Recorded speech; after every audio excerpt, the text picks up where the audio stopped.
okwu ga-amaka nwanne m and ihe njikwenye n'okwu m ife njikwenye sie n'okwu gị ike bụ ife a na-ege ntị nne m mụrụ m amụsị m nwa m nzi ya ọ sị na ọ bụrụ na Jizọs bụrụ asị mụ rapụ ya na ọ gateghị aka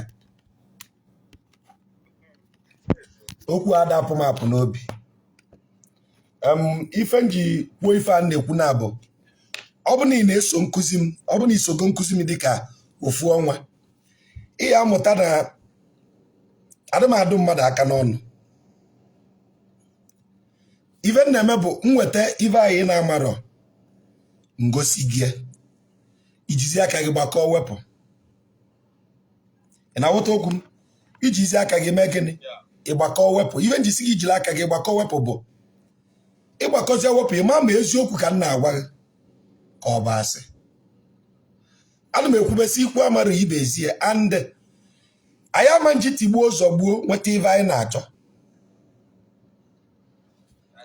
iji maatụ you made mention of having an agenda. When you said that, it gave me joy. And I will tell you why I said so. There is something we need in Igbo land now.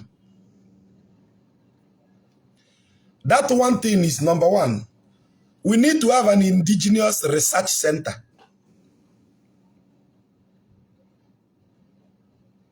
You hear what I'm saying? We need to have an indigenous research center where tech will thrive on its own.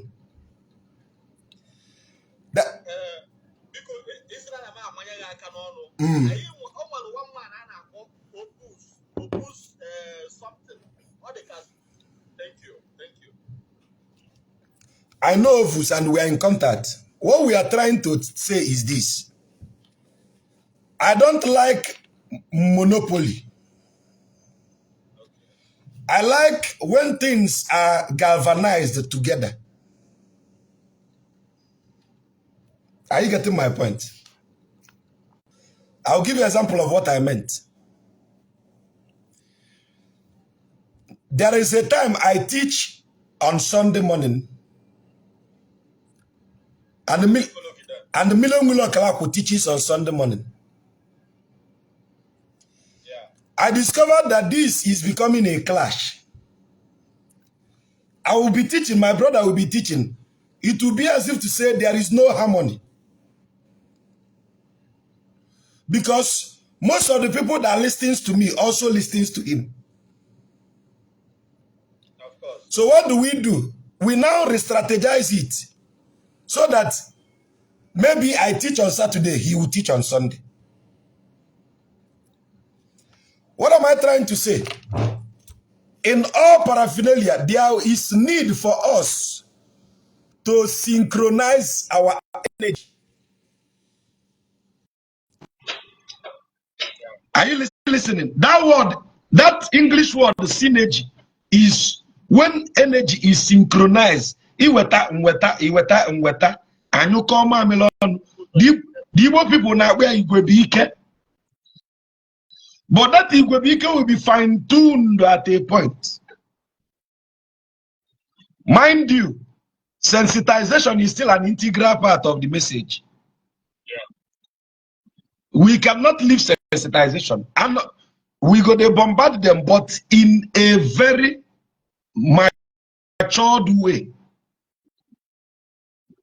Okay? Now, why am I talking about economic revolution?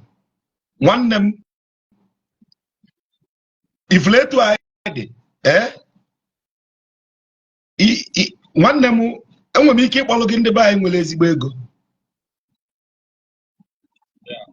Ndi buying will go. Can I say any? Ndi buying will go. Mana okika ne so. I go welcome. Okika na-eso, and that is why we should stop thinking about sole proprietorship and look at a concept I call partneering for profiteering. Shareholding. Partneering for profiteering. We partner to profit. Let me give you an example. There are some things, if I hear in Igbo land, with due respect to, don't think that I'm attacking anybody. There are some things I will hear in Igbo land, it breaks my spirit. For example, when I heard that my brother B. Lord is about to erect a church auditorium for 300 million naira, my heart was shattered in pieces. Now this is my point. There are several church auditorium na Igbo. Is that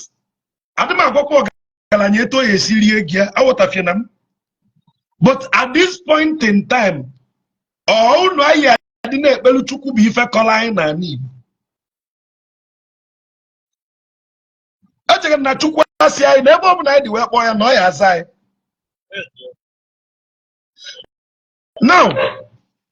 Now, last year, I told you people that I'm looking for 2,000 sewing machines. Listen, as I speak to you, what we realized since that last year till now is 6 sewing machines. 6. Underline my hand, 6. 6. Out of 2,000 sewing machines. Listen, now, I'm not saying, no, Galanya, I'm not teaching a big man how to spend his money. But if I use my calculator and the industrial sewing machine is 350,000 per one, industrial sewing machine is 350,000, which means if I should do bulk importation, I'll be getting it at 300,000, true or false? Now, imagine if B. Lord invests 300 million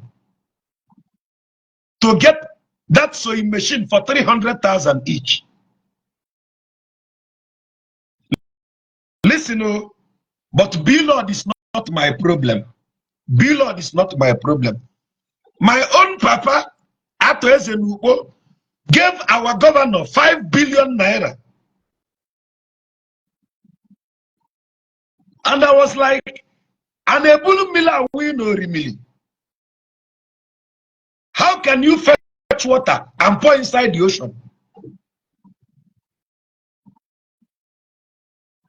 How can I go and call tanker and tell tanker to supply water inside River Niger?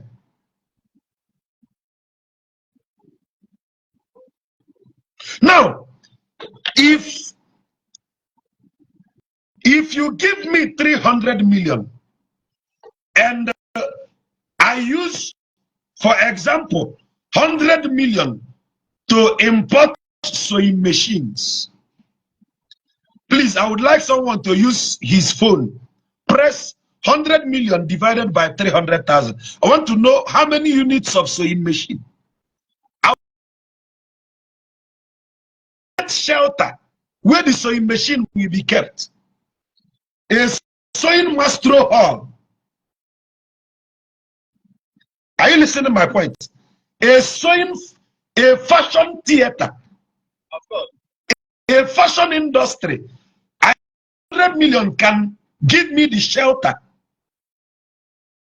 Then I will invest another 100 million on the sustainable energy that will power the sewing machines.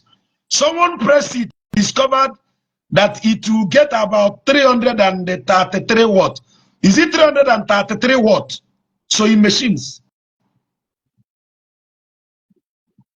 333,000. Someone should confirm very well. Now, my point is, imagine there is a sewing machine owned by our people. Are you listening? In a unit unit of 333 in 1 point. Set up by our brother B Lord. 333 youths.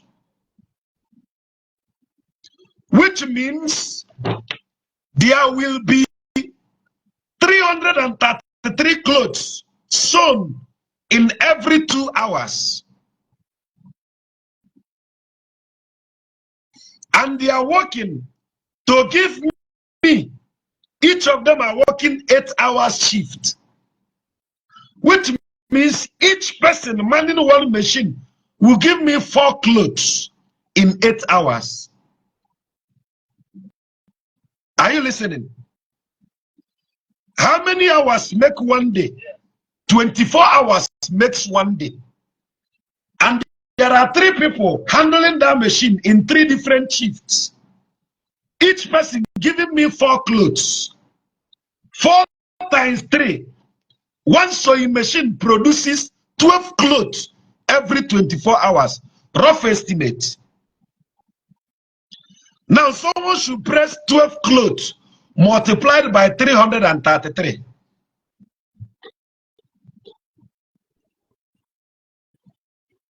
I'm asking you. 12 clothes times 333. Give me the amount.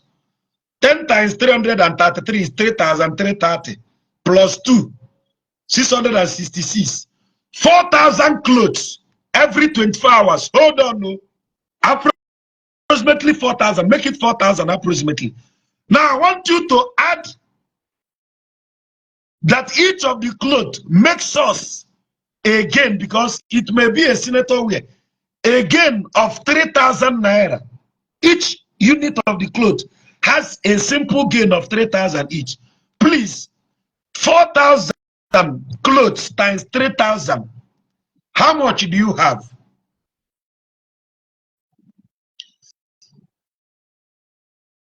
Is it not 12 million naira again? I'm asking you, 4,000 times 3,000. Is it not 12 million? Which means if B-Lord gave me that 300 million, I will set up something that will make it 12 million each 24 hours.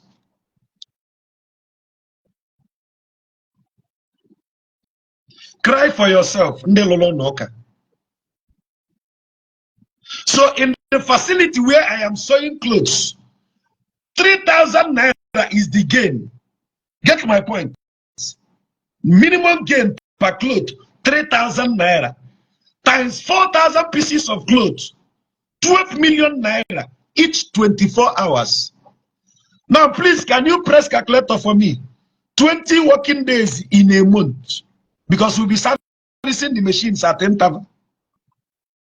In a 28 calendar month, 28 days calendar, we are working for only 20 days. 12 times 20 million is how much? 240 million, which means I have the power to generate the same 300 million in the first 1 month of work. True or false? Yeah. Biko, sino biku banana na my year biko. Sino ekulo brothers nichi. Nna me ekulo. Sino ndine we sino ndabriba. Nyenum 3,000. Nyenum 333 sewing machine. Give me 300 million naira. Kamwa blue numbulumbili na anibu.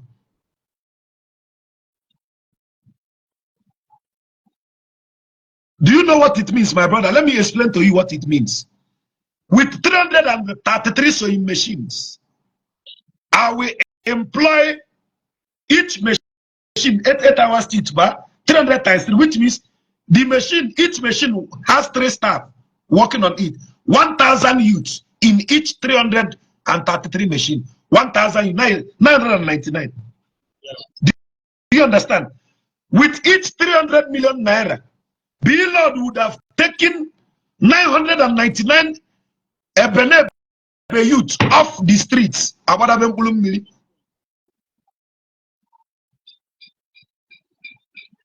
Cambodia made 30 billion naira from sewing.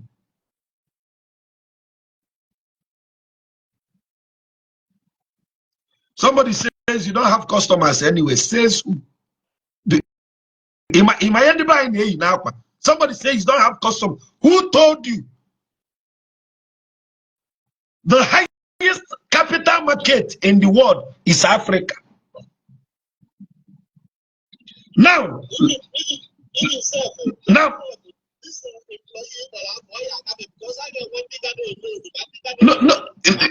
I'm giving you common sense now. 1,000 youth is sewing. What of the one packaging and ironing, branding, putting label? Am I making sense? Weaving, am I making sense to you? With 300 million, I am certain that at least 3,000 youths will be off the street. And where's if any kampulu na Igbo? Now, let me shock you one name. Let me shock you one name. Ebenebe on 3,000 youth to Kita.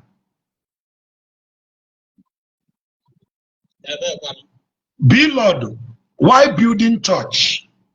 Don't get me wrong. I am not against Ndoka in this statement. I'm just giving you simple.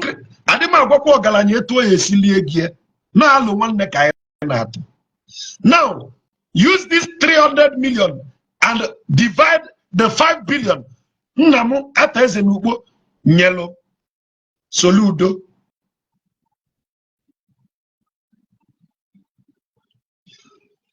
Kelly K, 300,000 we go so many places.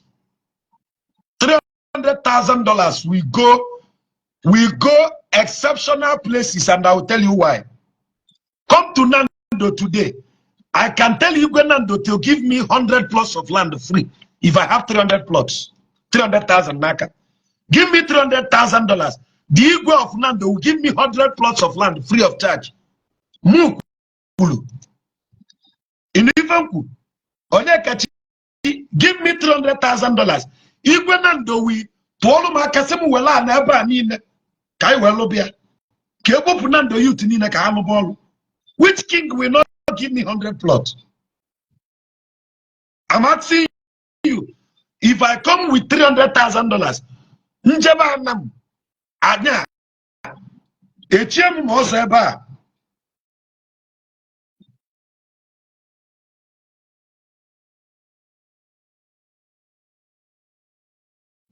I am not the wisest. I'm just sharing with you my little stupidity to see if it will make sense. Every December, rice. The way the you to Jamabu na HK, eme yahu yahu. Oh, Chineke. I give you this prophecy. If we continue with this trend of Yahoo, a time will come, if Yahoo pita 100 million, Bulumoto 50 million naga, Tayamoto Giwa, nobody will be available to organize your tire because every youth knows in a HK.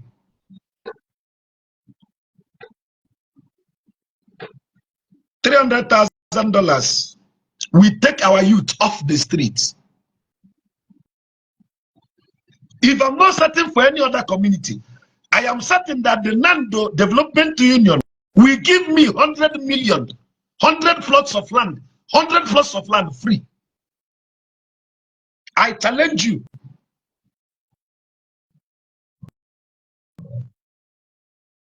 If I meet my king today, Nama Bekwan Osimo Ibeko was on set Nequive Jibia. Bebu Meko Kizuo walk or Gosim Buensia Lambre Kizuo. Osim Kadivi and Siana Bumego, Kaime can do Tolobia about. With $300,000, if you set up an infrastructure around Nando, for example, which means all the youth wondering about in Nando, Aguleri, Omo, Anako, Nteje, Atala, Ebariam, that environment and utilize them in production. True or false? True or false? True or false? Eh? Now we go over to Nnewi side. We set up another $300,000 plant on a different entity. Let me shock you. Coupling machine. You see this thing? Set in Igbo land. You see that our youth are creative. When I went to meet my partners in Aba, those guys told me that, Maazi, any day you have this sewing machine, we will show you that there are designs you've not seen before. Just call us. Tell us that, Maazi. Tell us, say, machine don't come. We will show you design. Now, from the gains we are making from the sewing, what? I'm listening.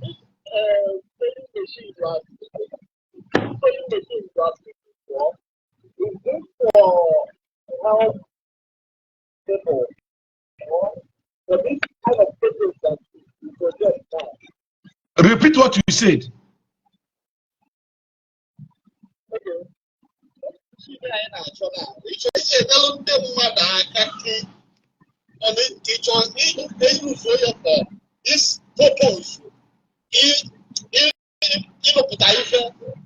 Is MAAZI DIBIA Foundation is a organization. Okay? For the purpose of accountability, I did not even add my name in the board of trustees. I'm not a signatory to the account. Are you getting my point? Are you listening to what I'm saying? Like, I created a foundation which I am not a signatory to. Yeah. Why do you think so? Because I don't want any money to go through me. I don't want the vision to die when I die. Now, the $300,000 is to gather youths in a place under the foundation, being monitored by the foundation. There will be board of trustees, there will be external auditors. Are you getting my point? Now, from the gain we made from the production of clothes, we diversify to cobbling, shoemaking. Shoemaking is a $1 billion project, is a $1 billion company, is a $1 billion enterprise. When we develop shoemaking, Thailand, that the gains we are making, we begin to buy tractor.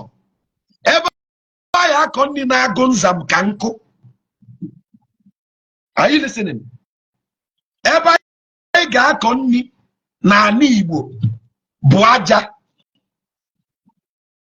If you go to Ebonyi State, Edda, I will show you vast area of land, very fertile. If I take you to Imo State, I will show you vast area of land, very fertile. Abia State, same thing. Manina had lacking me. Our president said we lack food. Is it not from the beginning we can start mechanized agriculture?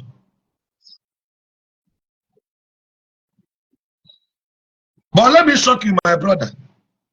I know Igbo youths get $20,000 our club in one night. I know them.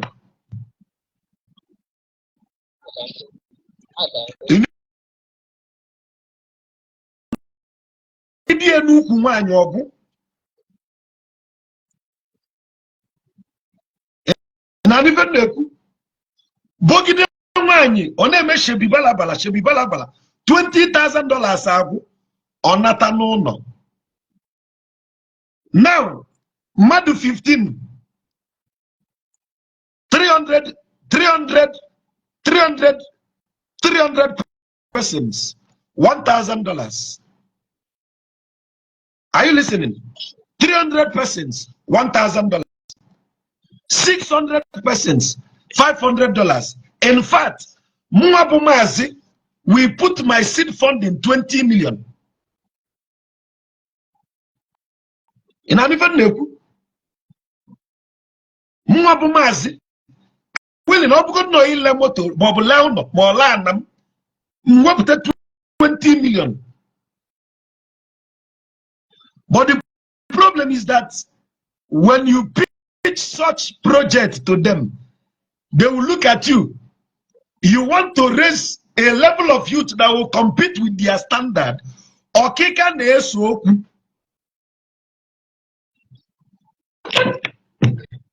see, these paparazzi they enjoy when they come home. Is something they don't want to miss. A tree cannot make a forest. In an open.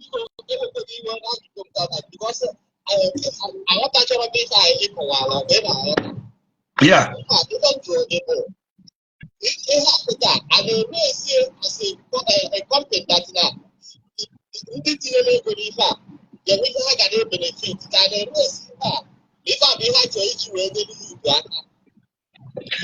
There are two ways to get this. Number one way, if there are people who want to raise the money, let's say it must not be more than 5% per each station, because it will be different stations. There are several projects we have in pipeline. I hear the Chago proposal. Do you get my point? Let's say that we try to now well 5 millionaires. Let me give you an example. 5 millionaires from Imo State that says they want to synergize $60,000 to make it 300,000. We should come and do it for the Imo youths, for example. Now, if we do this, they have percentage they get as ROI, return of investment. Do you get my point? They have a specific percentage they will get as ROI. But because the vision is to create an enabling environment, the ROI will not be too much so that we can still make gain to finance other projects. For example, now, onye adding more to $30,000, for example, we say tier 1 complex.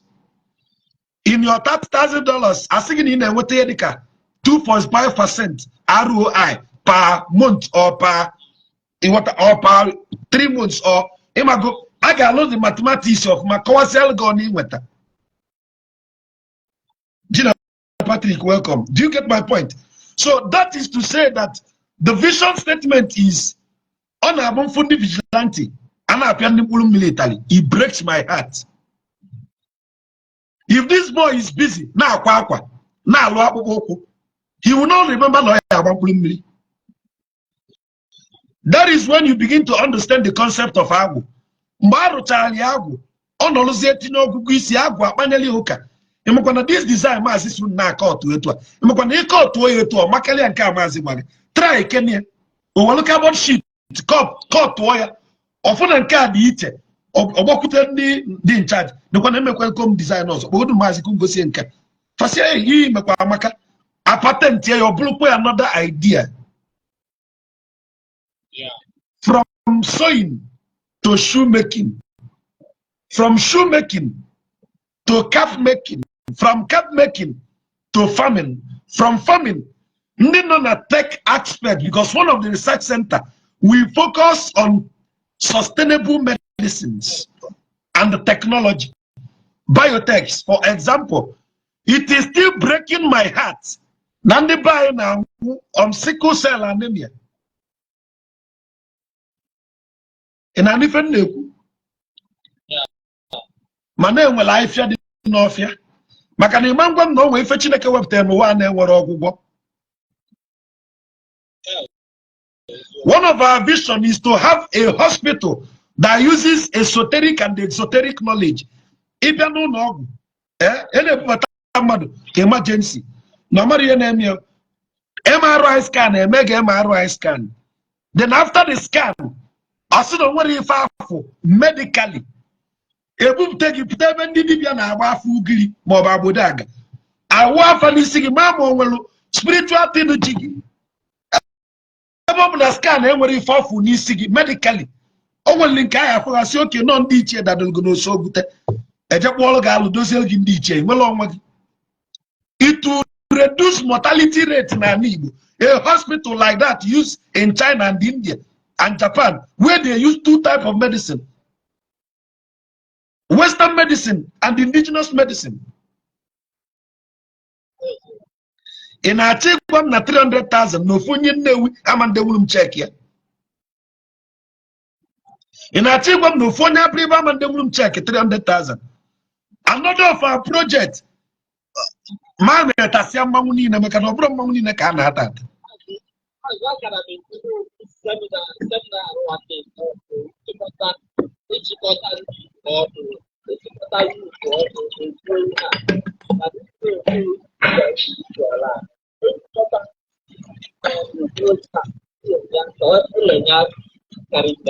Onye kachi ọkwa n'ume ka eji afụ ọkụ n'ifekwu mwa bụ MAAZI DIBIA ebe a nọ kịta. I'm undergoing personally a project.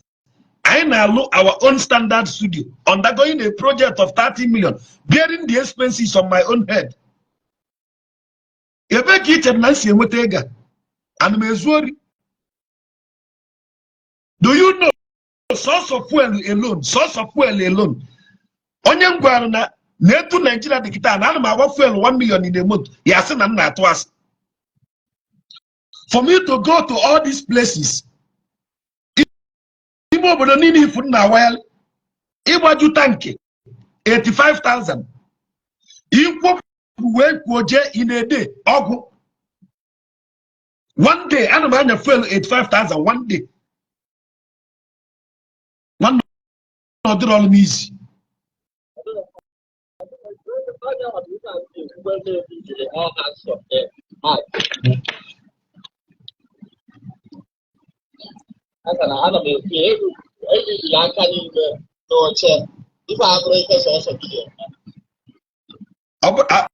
Nwanne m ọkwa na onye ọ na-eme ọmụmụ mme na ebe ọbụbe ọbụbe ka m nwere uche tụọ ọlụ gị inu.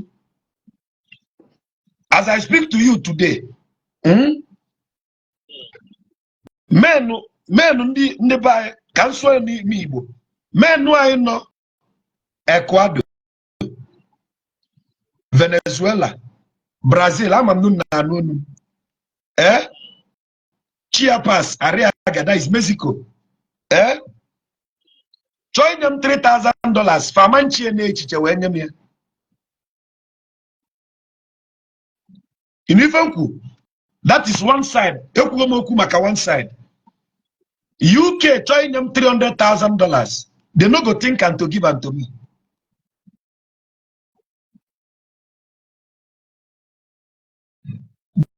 Only Germany alone. Only Germany alone. My brother, men day. I'm a man day. The problem is this: we find joy. Ibuani ukwani enetu okome odogu oga unu ebutezi na rice eke na ani Igbo ikechekwa rice agụ ya agụ ha ọzọ. Let us create job for them.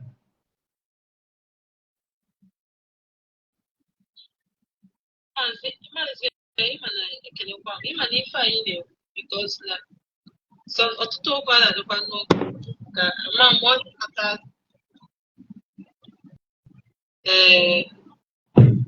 say Igbo achọrọzi ka agasị ụwa na-like onye nke na akanyere onye achọrọ ka nwanne ya karịa nwanne ya ka ọ bụrụ ya onwe ya na-edodo cheze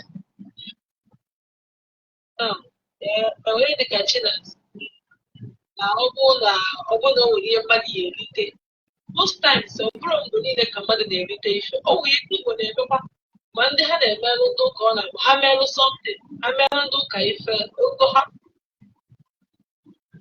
millions of dollars atụkwasị ya ha bụ pastọ ya mana enye ha ya n'ụdị na ọ nwere ebe ha ya erite but there are problems over being when you see after that. I am meant I am actually the man I am on if I am not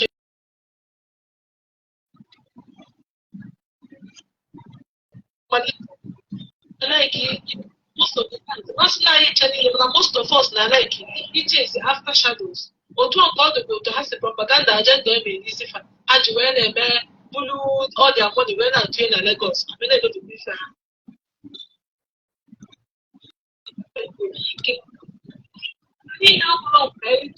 but if an eminent event, you get that is when I was all over I am or draws in my car wasn't the money in the room because only you know I was no marker. It's a good thing. Oh, when they got how much the people don't say they convert 1 million from their bank. I might notice themselves. When they have how 50 million that bank, they won't even have 50 million that bank. So everything wasn't before. Go where now. What we are that what doesn't I mean? Mirima, do you know in the whole world, it's only in this part of the world that somebody can buy something of 100 million and pay all expense at the same day. Onyekachi, Europeans will buy a car, what, let's say $100,000, and spread it in a space of 20 years. It's only Africans that can pay for something of 100 million, all expense, cash.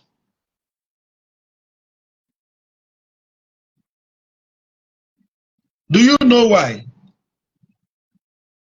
Do you know why? Because our people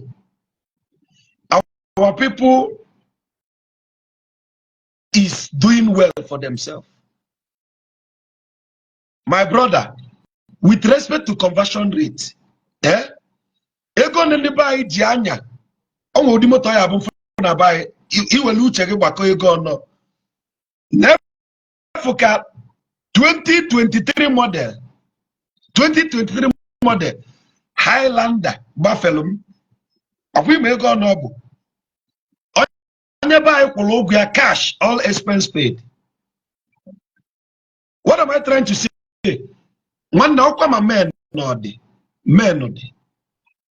But the problem is this. That is why when I created this foundation, the first thing I told them is this: don't add my name as a signatory or even in the board of trustees. I initiated the idea. Let the idea continue. Even if I die, let it continue. So I'm not even a signatory to the account. The board of trustees determines what the fund. My own is to appropriate projects. And with different paraphernalia of project writers, proposal writers, grant sources, financiers. And when it not be articulated, external auditor. Yana be on our way. If external auditor be audit your account, egan with on agakwa case and with ye. Manema na if I na work if I'm ordinary they involved. Anybody now that will work for us, I'll say they involved. At least I'll see 20. I'll we at least I'll see 20. So that in 1 naira, I'll see. Do you get my point?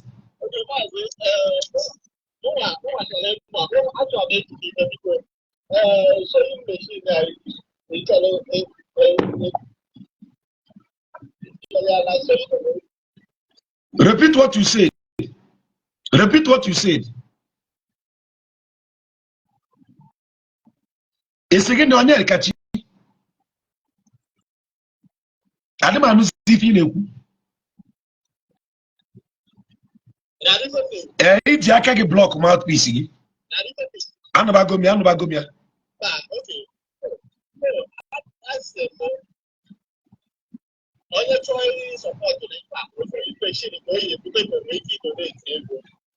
N'ime $300,000. ina ni fe na-ekwufu one ka ume onye anyị ebu ebe a ka ihe ebido ịghọtala okwu m na one ka ume gị ebu isi ọ bụ kịta na isi m oke na ihe enye m $20,000 edele m afa gị ozugbo je tọgbọla arọ bụ n'agụ gwa ya ife ọ ji emere gị nke m a na-egbu oge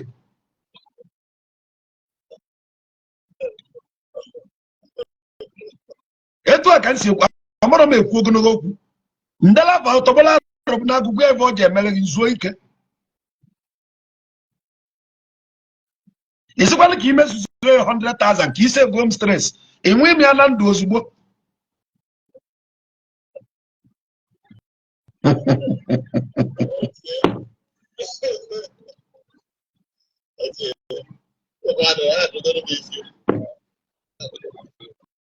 so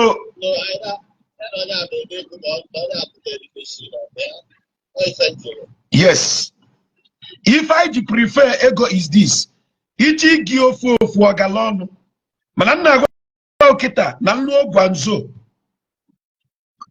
in fact na the easiest way ibutela 333 machine tata maka chukwu igbogola anyị ofu ụzọ mkpa nya ife anyị emekịta dị ọbala Peter Obi ka ihe abụzi akpụọ iru gị debegodo n'iru the organization anyị akpụ gị akpụ debe ebe a apụta ụtụ atụ awarụ gị ọjị ka alụsị iweta na-ekwu na anyị chọba onye ya alụla anyị the warehouse ụdị machine anyị na-ego bụ industrial sewing machine nke eji akwanwu jean ọ na-eme sewing na-eme weaving a na-ele unit price 350,000 to 380,000 depending on the make mana ihe eji gbakọ n'ọnụ 300,000 is na ije n'isi mmiri ebe a na-alụ ya tụọ ya mass production that is bulk buying. So ọ bụ na isi anyị don't worry anyị rapụzi ya n'ihe wetara 333 ka mgbe onye na-akpụ mmadụ ka ọ kpọwagodo gị kịta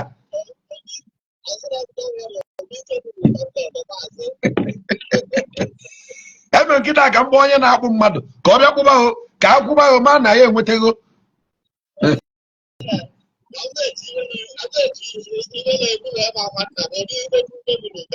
gba m nkịtị nọ njakịrị ka m na-ama gị nwanne m o ọ bụ na ị nwere anwasị nkịta 333 sewing machine akpọ m my sculptor na ọ bịa kịta nsị akpụwa akịrịrị m iru onye a na-abụ ibe mpụta ụtụ awalụ gị nzu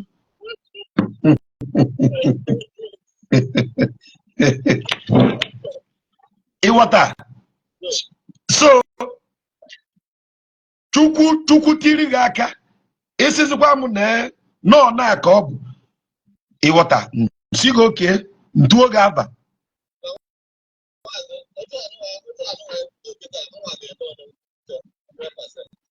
daalụ ọ ya abalị daalụ nwanne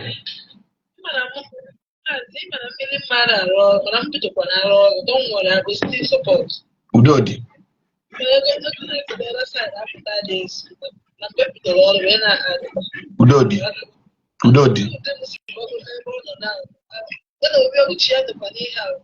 my husband follow you because I had a TikTok. It will come your life, so we're going to go one or the other. Udo. So even na-ekwu akịta bụ bikonu. Even na-ekwu bụ bikonu. A na-ekwukwa okwu nwere onwe. The first thing nwere onwe is economic freedom. Our boys are becoming drug addicts. HK. Check it out na Igbo. Almost every young guy is akpọpụgo ntị. Ala abụbagokwa na anyị nke a na-ekwu metụta onye ọbụla. Mana eziokwu ebe a dị ama njakịrị ka a na-ekwu eziokwu. We are imbibing all these things now. Onye the way our boys nsi na mfu ụmụazị ụdị paịpụ ha na-ebu n'aka njụ onwe m nsi Igbo ala ama mgbapụ m. Mana ụmụazị a esegide ihe a seche ihe a.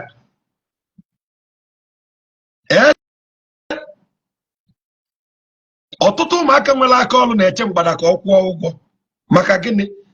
Their able, their talent, their skill is not being utilized. It's not being utilized. Do you know? Let me shock you. Do you know? One of our intent is we will have a lab, an art gallery, an SS, an export. I where people need the artwork excellence, and we have all these boys that can draw, but we don't give them an enabling environment. What of wood carvers? Build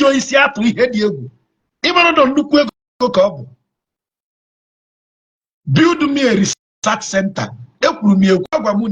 In 5 years, we will shock people. The question now cyber security. Na atom bada wire. MAAZI na-eji aka hack ya West Fargo. Ida draw when ka basi eme na aka draw ma aka mma. Nyemu ma aka ka nwuta ha. Do you know? Let me tell you. Do you know? Onyekachi. Do you know Candy Crush? Do you know Candy Crush? Eh? The owner of Candy Crush, his generation will never suffer again. Candy Crush. In our tech department, we will be very, very focused trying to create an app that will solve our problem. One app will generate almost if any nine actors. If we can design an app that will trend in the whole world, forget. We don't even need our app to trend in the whole world. Imagine if we take statistics of Ndibo and discover that Ndibo is 50 million, and we create an app and 50 million Igbos are using that app. Oh, well. We don't, the problem is that we don't even need a standard consumer. Now we create, now we see the consume. One mobile app will solve all our problem. Okay? One mobile app will solve all our problem. If Candy Crush can be worth about 110 million pounds today, be euro today, what are you telling me? Candy Crush, ordinary Candy Crush.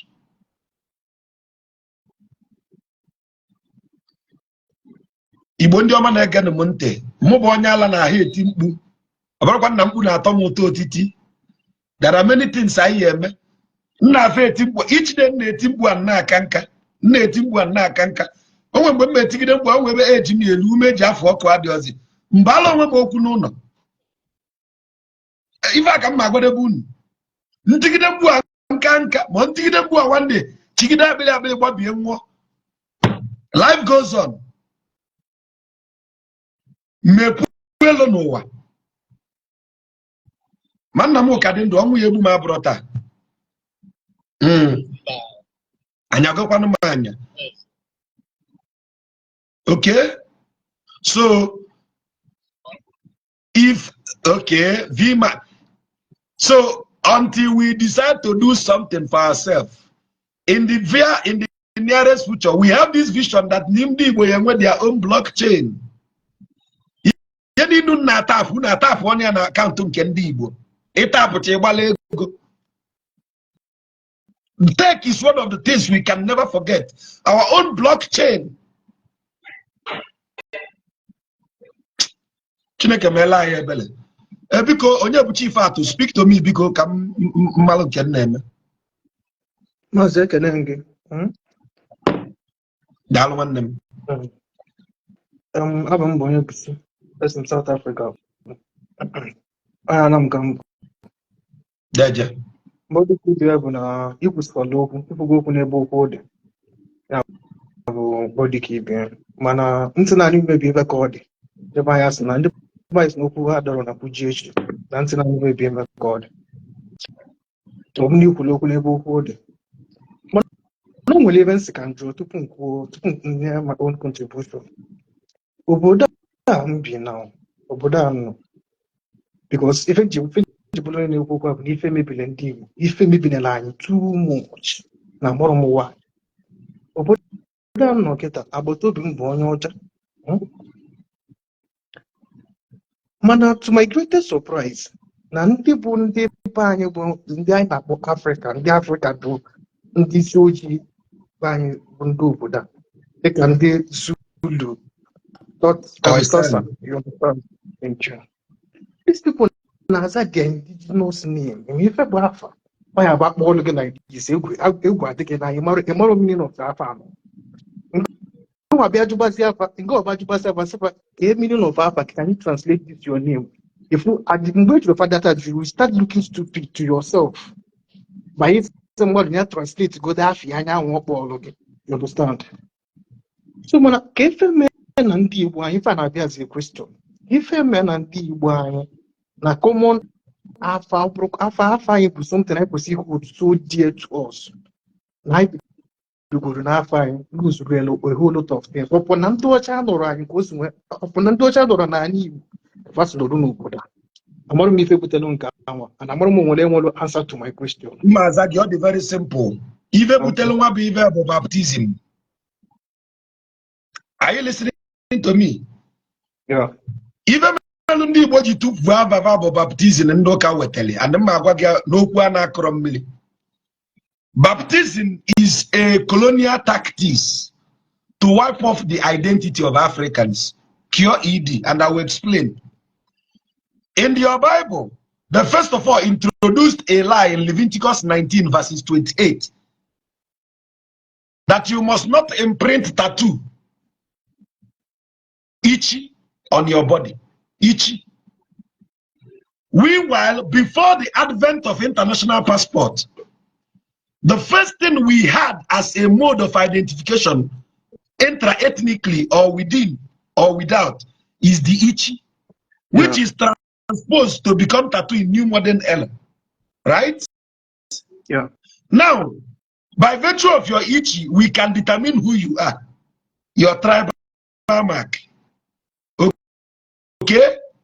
Not just that it is a seal that will show who you are in generations to come, but it also helped us to communicate, to culminate the taboo of incest. One needing and one.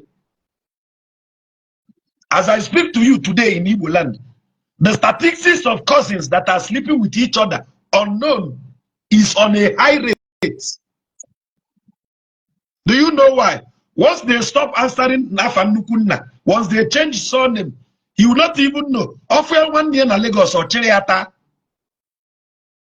Our ancestors understood the sin of incest and imprinted marks on our body. There are different tattoos for different purposes, different teaching.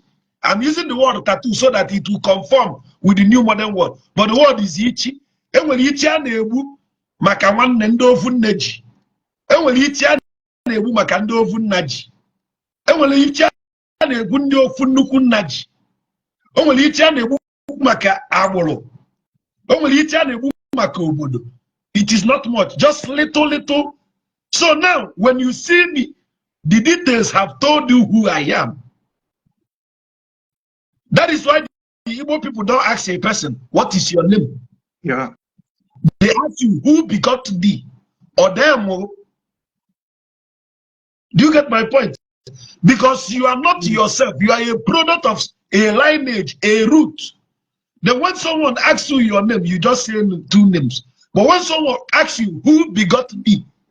You mention your root. Na bụ nwa onye dịkasị bụ nke bụ nwa uche Chukwu ekwe ọnụ ọkpụ na ndụ n'okpobili aka m na-atọ nke ada ndị be ọpak nwa eji ike nke Chiokwe mmadụ bụ eze mụtalụ. I've called my maternal and paternal home. Do you get my point? Now, when we took on baptism by the colonial masters, the baptism took away, first of all, their lie in their Leviticus 19:28 has stripped us of our itchy. Our people stopped imprinting a seal in their body. That was why they took away our ancestors to Haiti, Cuba, Dominican Island, Barbados, Trinidad and Tobago, St. Kitts and Nevis, all over Europe. They cannot trace their way home because there is no more itchy on their body. And also they strip them of their name which is the attestation of their origin. My brother, if you go to wedding and you see two persons sharing food, one is Aisha and two is Ngozi, who will you ask for food? Is he not Ngozi? By virtue of the name, you know that Ngozi must acclimatize with your culture. Your name is your identity. That was why they brought in baptism, to strip you of that your indigeneity. There is nothing good about baptism. It's not, if not a colonial tactics to strip Africans of their identity. Woe betide you, an African person, Nazaf and Docha. Shame unto you. The day I was telling somebody, do you know that the word Mary means Mary means bitterness? Do you know that Stanley means Ugu Okute? Do you know that John means Olonse? How dare you answer a name that has no meaning?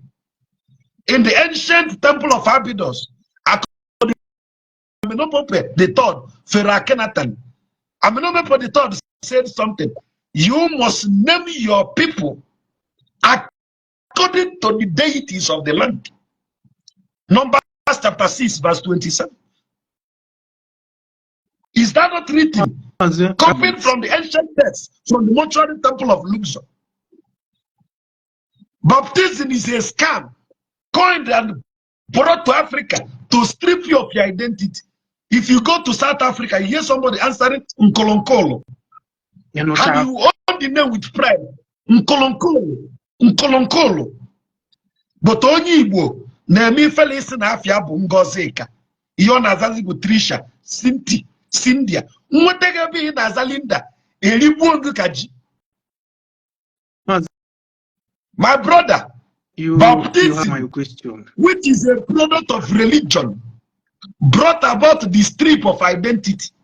Remember I told you, the word religion is from the word religare. The etymology of the word religion is from the word religare, which means to bind, control, or enslave.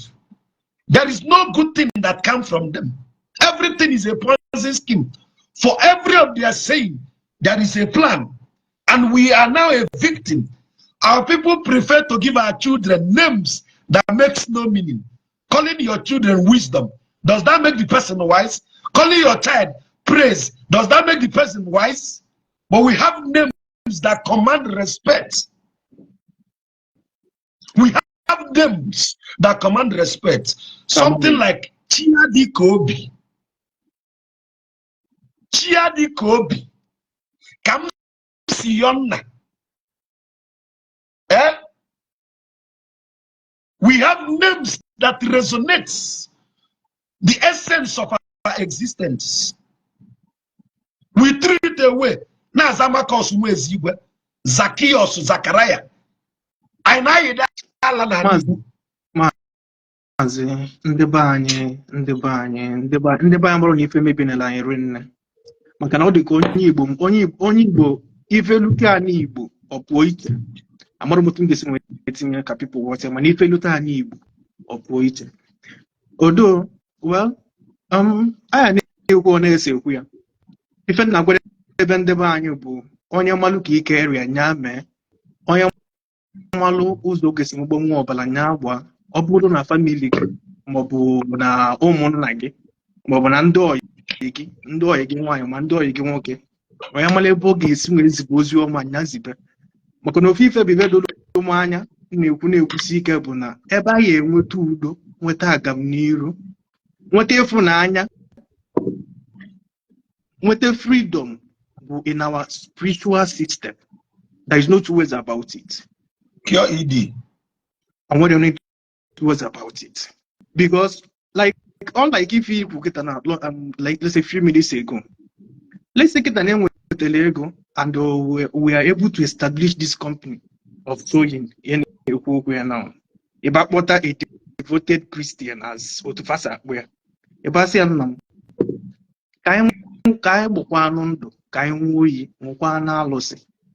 I am working on a company. I have good in Malakwa and a work on I am working on Mania, one Alosen. If it are Walosi, in Walosi, because you have to ị na-anwa alụsị in the sense that na a na-agba gị ndụ n'ife dị ọna ka ị na-abịa ime ana ihe mebinete ife ebe ahụ ka nyere gị aka kwuo na-ekwu esi daba ị na-anwụ alụsị ka ị wee yala ime alụ maka na alụsị minilụ alụ kwụsị ka ị yala ime alụ ka ị yala ịbịa were ibe na-abụrụ nke gị zoo maka na ịma na alụsị ya etigbu gị.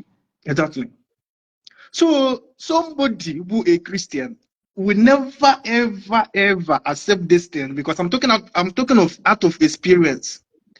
Ị ga-akpọta onye ndị na-eje ụka apụta n'obodo asị ka agba ndụ ka anwụọ na alụsị maka na ife dị ọ na-adị ọ na-eme ka anwụ alụsị onye menetakwu ife dị ọ na-adị tigbuo onye ifu ndị ụka they will kick against it with everything they hold so dear to them.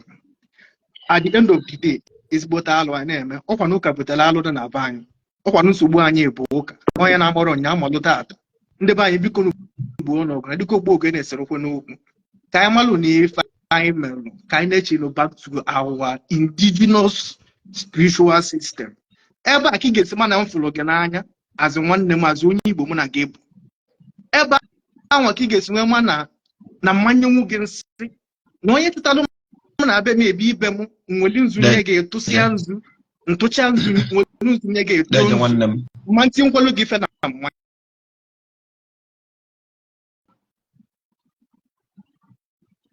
mgbe ibe etụcha nzu azụ onye Igbo gbapụta akpụkpọ ụkwụ gị tụcha nzu nye m nzu tụcha nzu ịma ntị nkwelu m ife na nri a ga-elichakwa nri akpa ihe a chọrọ ịkpa anaba so ka anyị nachitebe ka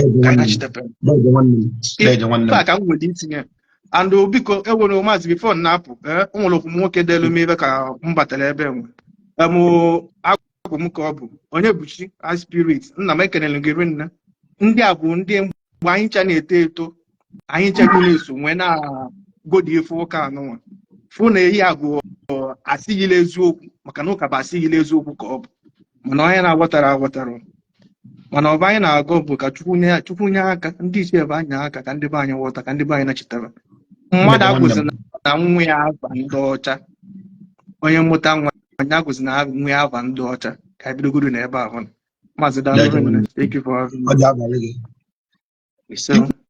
igwuche si abụzi na nwa abụ ọ dị ọcha igwuenu si sụkalị nwa Igbo sụkalị nwa gị Igbo biko one on one ana m akpọgote gị ka ị gwa anyị okwu kedu ka ị mere the podium is open for you now.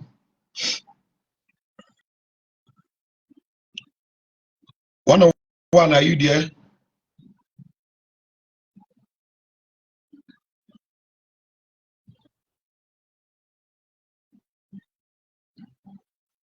Okay, one on one is not on seat. Then Mark, speak to me. Yeah, speak louder.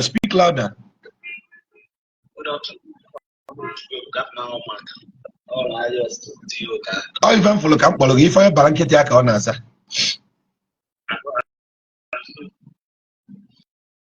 Gavaniru, speak louder. Igbo Connect, what is wrong with your network?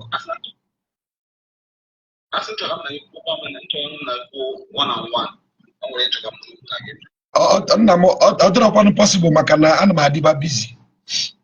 Oh, it's over that one on one, only Bubaka. Water. Other when they check it go one on one now. Water. Ebia lawful, water can amugam. It's over one on one no a web bank, a mazi, while Salamafa. In your going also.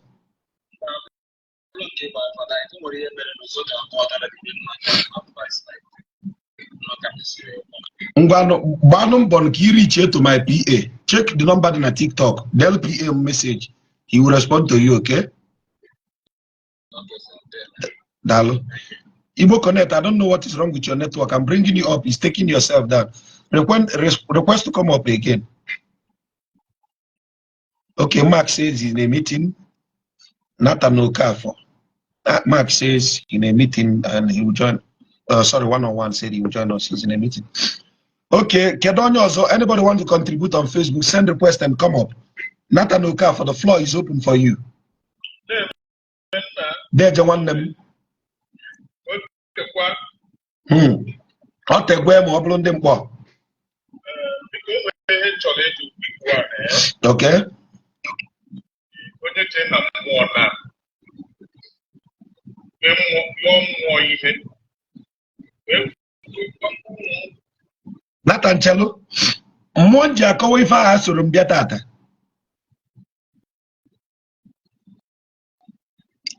Of we just join your program ebe. Nata no nokwa ya. Maazi Okafọ. Oh. Maazi Okafọ. Mmụọ na-eme nke a nọkwọnụ tata. Onwe ihe ọ na-ajụ onye jelu na mmụọ ya mmụọ ihe. Ife mbịala ife a bụ mmụọ bịala ife a bụ mmụọ na-ere ezi ego, ọ bụrụ mmụọ na-aza ajụ ndị mmụọ. Mmụọ eji achụ ego ka anyị ji bịa tata. Ka anyị nyere ndị be anyị aka ka anyị nwere onwe anyị. The first aspect of freedom is self-determination. Self-determination starts from self-reliance, independence. Nwoke dị independent ọ gbadebe mkpụrụ mmiri. Okay, on Facebook we have so many people requesting. Then let me give them audience. I tried to bring you up. It didn't connect. I don't know what is wrong. Confirm. Ekebere Chinedu, I see you. I greet you.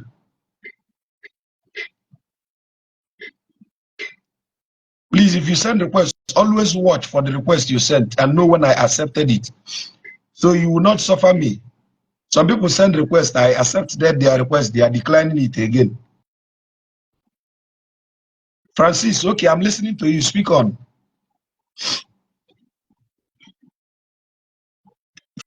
Francis in Alalola. Dada, you here? Speak to me, Dada.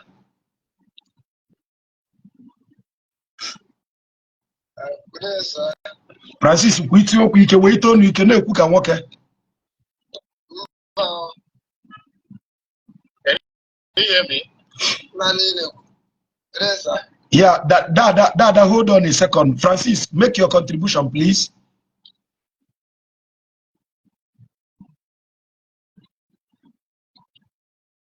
Good evening, sir.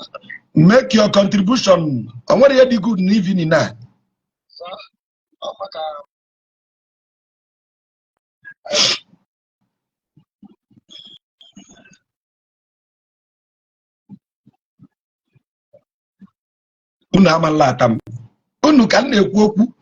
You heard me saying that I'm not here for that kind of business.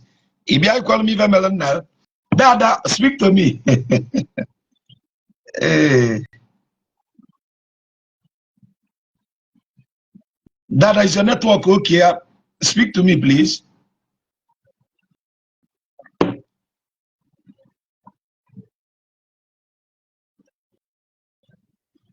Nothing is good about this afternoon. We are still in bondage, so what is good? We are still in big bondage.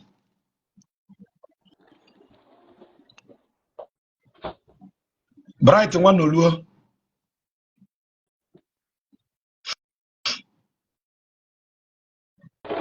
MAAZI. Nna keke ime. I don't make Kelego. Ịcha nnọọ ife ya acha. Ịcha nnọọ ife ya acha. Ịchakarị etu a ebula anyarị. I know no, so my bata online. So I'm very happy and lucky to have you on this live. Daalụ nwanne m. We're double looking at WhatsApp, but I think WhatsApp might be very, very big. So how much you do? One question. So I want to know Obodo Igbo, and I find it very interesting. But my name, I am which I more access to Wait a minute. So I am which I have access to the Kujiran more here was now. So now go ahead. Ask them now. And what I see me agbara egbu onye ọgwụ ma mụọ akụbụ onye ụmụ ihe ndị ahụ. So ya na-ajụ anyị nwa na-amachahụ ụmụ rules and regulations ihe gbasara ihe ndị a. Kedụkwana ihe anyị ga-eme ebe ọwa mgbe nwe uri ka gbara akụbụzi onye ihe ọ ihe ị ga-eme bụ ịjụọ ụdị mmiri enwe ilo ịmago o nwere ndị fụrụ ya ajụ nwa ese ndị fụ na at least na-ewe na fa jikwa eziokwu na-agwa gị ịghọta ụdị ihe mmiri. So maka na ife ka njọ n'ụwa bụ ka ị ghara isite n'ikute ụtaba baa ime afịa. Ị na-aghọta okwu m? Now it's quite obvious that na alụsị adị egbu onye aka ya dị ọcha. And even 90% of cases ị na-anụ na alụsị gburu onye, sometimes you check ifu na onye a si atụọ mmadụ na alụsị bụ ihe ji ọgwụ gwọgbuo onye a si na alụsị gburu. Ị ghọtala okwu nkịta? Ihe o jijiri ọgwụ gwọgbuo onye a bụ pasentịji ahụ gị na ya kwuru ka ọ wee weta ya. Iji maatụ, I think somebody wetara m bịara be m sị ka m tụọrọ ya mmadụ na alụsị na ọ kwụnyere onye ahụ ego ana ka ogo ana akọgolo m na ụka ka ogoli ana onye ahụ rie the money. Nsị a weta n'afọ onye a ka nche egodo ma mba eziokwu ọ dịkwa n'okwu a. Ọ wetezi afọ onye a, ọ wetezi afọ ebidobere jụba ese n'isi onye a. Just only by the name we discovered na onye a na-ekwu ife a bụ nwaanyị. Nwesị ya gịwa bụ nwoke were ego nye nwaanyị ka o gotere gị ana. Ọ sị m nsị a na ntụ this lady na alụsị egbuo m gbuo ngo nwa rapụ the lady. Even kwu na ntụ the lady na alụsị egbuo m gbuo onye nwa rapụ the lady. Ọ sị m nwaanyị nsị a na nwaanyị adịghị ekwu okwu ana n'ọdịnala Igbo na nyanwa iwere ego nye nwaanyị si ya gotere ya ana. First of all, na nwaanyị igotere ya ana bụ na omega alụ 1. Number 2, na nwaanyị adịghị eje okwu ana nyanwa ijebe ka nwaanyị jee rie okwu ana bụ alụ ka ọ bụ. For that reason na ana bụ nwaanyị na ibie na aja na ya na-afịa na o ji ego ama oyi na datụ nwaanyị na-alụsị maka okwu ana maka na ana gbasara ọrụ nwaanyị. The person mgbe anyị wosi na-abịa ka m merie ihe kwere m eme nzi asị be m na o nwee ebe ọ ya afọ ejekịta a na-alụgori ya the pictures ozugbo etibego ogwugwu ikoro ịmagodi ya emetọbụ ihe mmetọ. Ị na-aghọta okwu m? Nwaanyị adịghịla ana n'ala Igbo, nwaanyị adịghị ekwu okwu ana n'ala Igbo. Gị na nwaanyị mee ife ana to me ịbịa be m it is considered na gị na ya mere oyi. Ịchọ ikwu okwu ana ọ dị ka mgbe ha na-eme yala wuruwuru Revolution Plus. Imegide ife Revolution Plus luo na-akụ m ka nwaanyị adụwa nga ọnụ. Nwere ife mụ na nwaanyị ji na-ana n'ụwa megide Revolution Plus real estate as a woman luo m nso adụsa nga eze. Because from the onset of ọdịnala Igbo enwe ife anyị na-akpọ gender sensitive programming. I repeat, from the onset of ọdịnala Igbo anyị nwere gender sensitive programming. N'ọdịnala Igbo nwaanyị adịghị eje ahịa. I've made a teaching like this here. Nwaanyị adịghị eje ahịa ka ọ ghara igbu ọbala maka na o nwere ike nga na-eri blame that takes the blame for every blood shed. So all these teachings is what we are striving to teach. The concept of ọdịnala ebidoro n'ịgwọ ọgwụ o bidoro na self-knowledge. Omenala Igbo is realizing self-knowledge, teaching you for you to know what you need to know. Iwata. Because I think now Joab metute many people. Obro udi nkuzi aka njibia tata. Iba inekwu iba ijeme ka odimma. Though part of if you could qualify harness okay, so let me not digress from the teaching of the day. If I believe we have okwu ego ka anyị eji meka na Igbo dị mma. So obodo nwere ego iji nye anyị ego na ego ka anyị ji ukwu ya bịa taa. Ka kenekwa ngị nwanne m.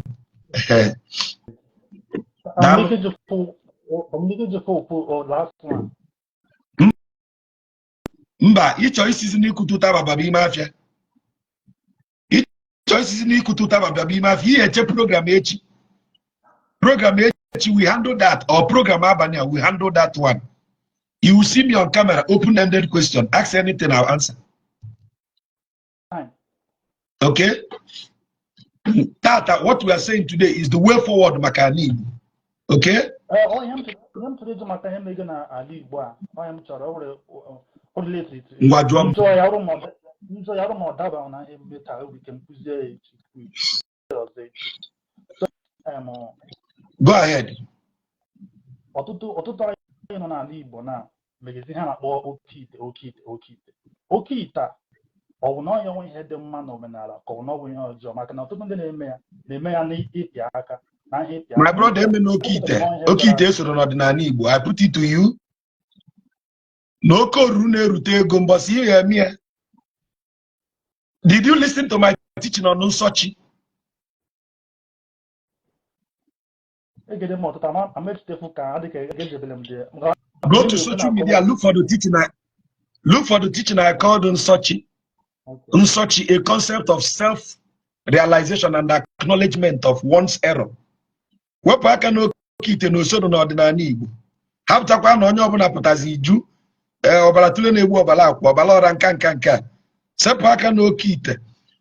Ị na-eme oke ite ka ezi ibe chi gị ya emere gị. That's not what I came to teach. Wepụ aka n'oke ite. Wepụ aka n'oke ite. Jiri akpọ m asị bọdụ m ga-agwa gị ya. Wepụ aka n'oke ite. Wepụ aka n'oke ite. Oruru abụrụ ezigbo. Unu na-ekwu oke ite. Wọtọ nke ka njọ bụ nwunye ite. So many people na-ekwu oke ite. Amara na onwe nke bụ nwunye ite. Ebe dị fu ego akpata ego. Ọ dị like 16 difference. Sepụ na aka na ya na ọ bụrụ ndụ. Eweleghị sinachi gị, ụba sinachi. Ndị Igbo na-abịa n'afa, ụba sinachi. Mbọsị mmiri ya eto na ana ma o buru m oke ite gị.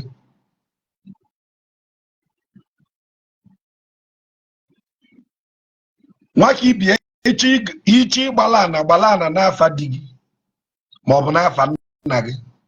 You get why?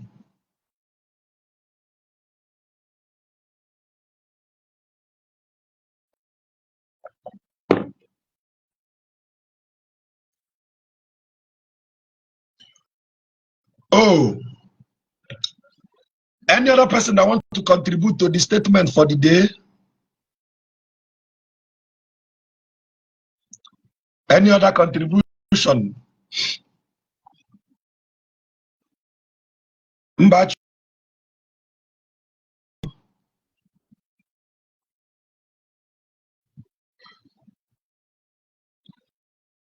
Chukwu okike akụso damile jok. Everybody go one. Igbo connect gaba n'iru ka ime. Sure. Minima, hold on. Igbo connect, how are you? Kedu? MAAZI DIBIA ekene ngi. Ka ime nwanne m kedu obodo isi akpala anyị? My brother is in South Africa wara akpọ. Cape Town, Pretoria, Durban, Bloemfontein, ka nke nọ. Mba in Free State wara akpọ. Okay, gaba n'iru nwanne m. My brother okwu niile ikwuru ebe a dịka ọ dịka ehihie. Ịma na ihe me at a point abụbụ m onye social media. Mana emegide m anya one ihe na-eme na bias were. The problem bụ anyị nwawo ndị baị godi n'onwe anyị na-asọzi ngọngọ. So I made to mepe my page. And the teaching in the is all about reality. Because some of them a lot of people and I'm not getting a page can be a gonna page. You mepe page we're gonna go on the 5 so the 5 and what he and from me. Emma, when we tell our people now here that's why I call religion. Most of them don't kedika onye kpọrọ onwe kita ọgaranya nọ na-akụ ngesi achọcha anya maka ọ ga-enyere obodo ọ bụrụ irubu n'ụka. O nwere teaching nye na page man nwa some time ago. Gba asa na ịma na ego dị na farming. N'ọkwa mgbe m bịara obodo South Africa ka m ma na ego dị na farming. Mana onye ọ na-aba ejezi n'ukwu obe mmeri ha na-ayọ amara ebe amara na-adịrọ. When you talk about it, some people are emepezugwu m ọnụ mụ na onwe ngwa asa ma na Antichrist, I don't hide it. Onye ọ na ibi obodo ahụ South Africa mbite obodo mpeki ị ga-ama ebe a ka ị ga-anọ ma na ọcha enweghị good plan for blacks. Ị ma na obodo a today onye obodo a bụ tenant na be nna ya. No, abụrụ m onye ọbịa. Ị na-anụ na-ekwu abụrụ m onye ọbịa n'akụkọ South Africa. I've been following South Africa as far back as in the moments of apartheid. In fact, I've been following South Africa in the ancient land of Zulu, when Shaka Zulu was their leader. So, what do you calling South Africa? One them. Thank you very much.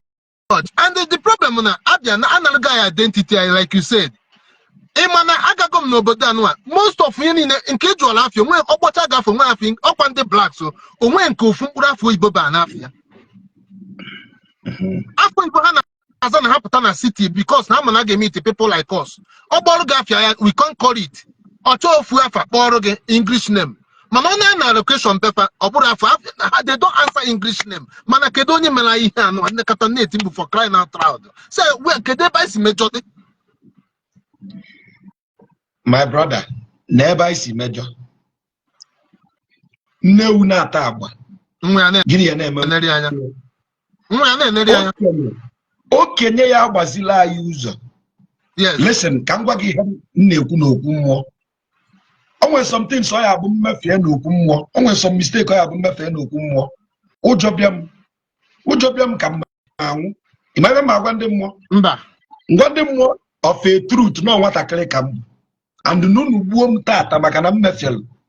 Now somehow I know about loss. Nega went to you, I don't make in pride. But the truth is this. I don't know na age me question to follow. Even can have one bottle na Josie no be. Mana maybe because na obro maybe no. Makana ndi question no nisi buzi bishop na Monsai no ka. Ofo we was yando kenye bia na aka ụmụaka. Yes, God is open. Now, this our age is an age that we supposed to still have some atom of youthful exuberances. It isn't what a blockage. It isn't what a blockage. Eto nakita ngogo ne take calendar kembo si onwa ya atu kamenka aye dokwa mu aye menka ife di lo kenye ka nwata na emezi na mmegide mekanye nsi babiko una egbu na megbu nunu gbuo mutane obuno soje na awalu no wesko no ya awalu nia. And that is the truth.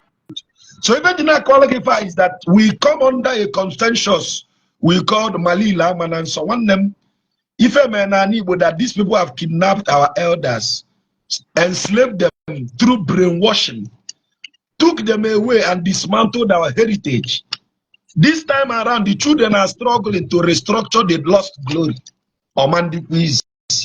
Including that is why I'm not angry at some ill practices because of we wouldn't be making mistake. Do you understand? I understand. No Kenyan not. No Kenyan not. So we are now a product of if I know the bunkai make the mefe ayobamala obalo kwabana dozibe. So one them ife melani igbo na ndo Kenya bụ the archbishop bụ cardinal bụ Monsignor bụ ife niile dị iche iche ndị kwesịrị ibu ojiana na agba kilomita n'ebe dị ọdị anya nwatakịrị bụzi ihe ji ọfọ si a alụ melu. So dịka ya na-ekwu enwebụkọ mgbe emem teaching ahụ na my page wee gwasị na edenetago maybe with my grandmother and ndị okenye mee ka ama na anya fụrụ okenye afụgo ndị mmụọ. Amụta a lot of things ebe a ka ama m na ihe dị ka ma arụsị a ndị be anyị nweta nna gwasị na those things a kind of protection and since anyị mebiziri ya ewetara anyị ọdịnala ewetara anyị ihe gbasara ihe ụka since ya ka be anyị mee gịnị ka anyị na-ana ịda. My brother, ofoku ma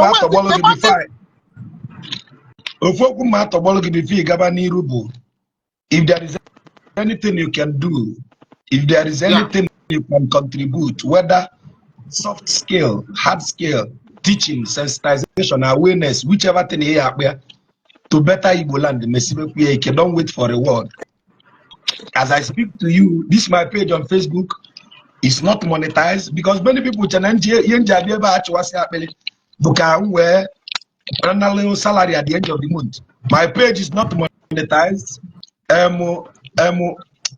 My brother Iko Quadrum, Emali fi yeme wenyeli Ibaka, Echesni fi boy emele, Chebifi yeme wenyeli Ibaka. Ofualo magwa tata una chuku okike nwaba akose na aja ni Igbo na ordinance. Even in Igbo, amalofu onye gbalụ mbọ ka Igbo dị mma. Ọ gụsị aka ọra m n'ọnụ, ya gazieri.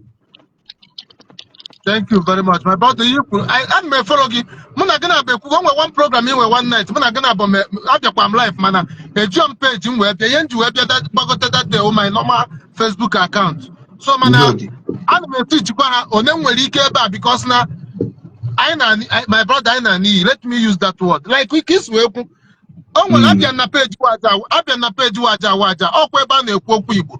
Mwagwa waja sana. I hate to go so much na social media.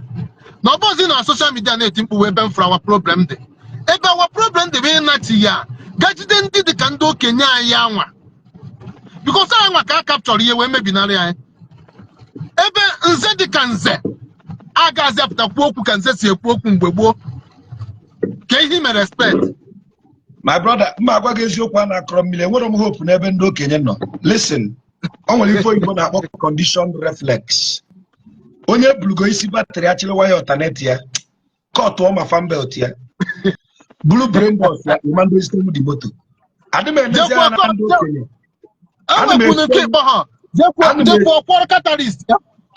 Anime show can create an enabling environment that the new generation will see. Okay, but it will be very pitiable if we only end up as noisemakers. Generations posterity to God. Our problem there now. Etinyuchago mwa ani boni ne juwete bube. Etinyuchago money na ani bodi juwete bube. My brother. In a different mauno also also. Also got someone also from I can't see. Network Igbo Connect, your network is bad.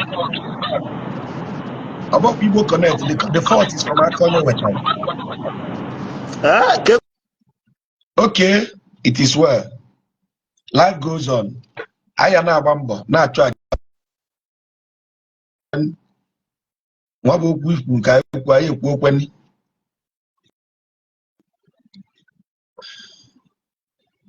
My dear, we are not in a hurry. The truth is that we are not in a hurry. Our focus is on the little children. In fact, I'm telling you, Igbos, always each in one, you're not going to get married as Igbo. Yes, 6 months, 1 year, Yamuti Igbo. Omotarona as Igbo, yeah, no longer. Makana, Omoro Komu Baulu, Mabona never nani. Okay? Omoro Komu Baulu, man never nani. Now, what is your whatever you want your children to be will come from their mother because go and work people up. Who imbibes knowledge into them? Their mom. No makagana asuri Igbo. Man never answer all of Igbo.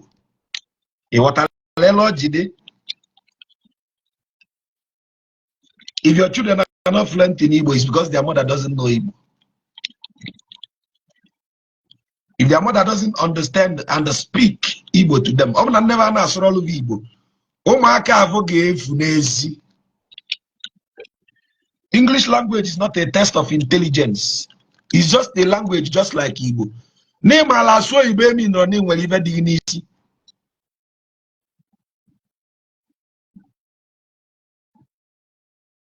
Mobo mazi na asusi Igbo ike. Olu nivo Igbo maka kwugisu ya. Bambo ka inwe nkwu okwu na asu be nna gị. Eliro gị eli. Nne de bụ ife mere. Omeni ife kedu ka imelus ka ebe isi esonyela anyị.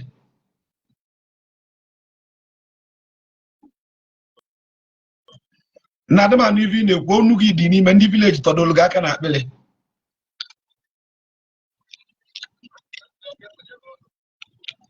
adama nu ivi na-ekwu nke bụ eziokwu njakịrị na azụ omenala abata ete omenive ikpu akwa ejo ike na anụ m afụ gị omenive ọgịrị na-ese. Kindly comment where you are watching from. Remember what we asked today is what is the way forward? We fought after the war. We fought so much in the war.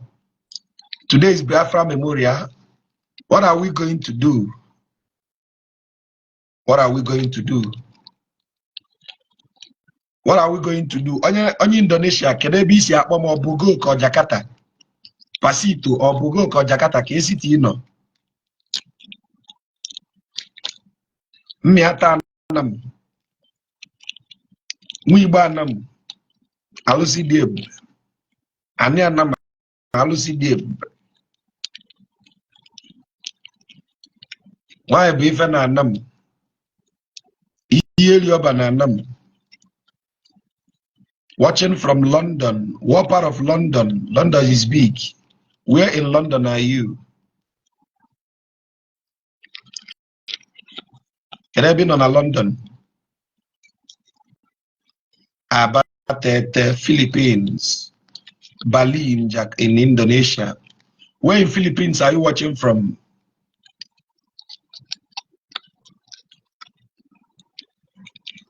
Ojembe Mwilo and Mavuli. Owerri, where in Owerri? Goldmond Vector. Goldmond Vector is the young man who designed the Biafra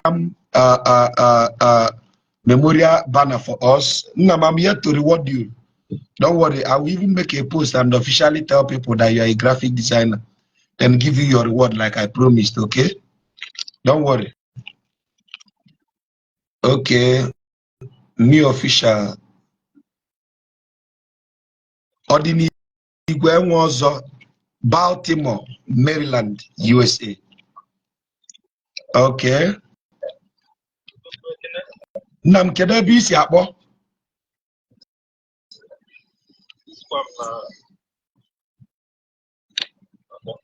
Isi Nedi. Nedi na Anambra ebuke.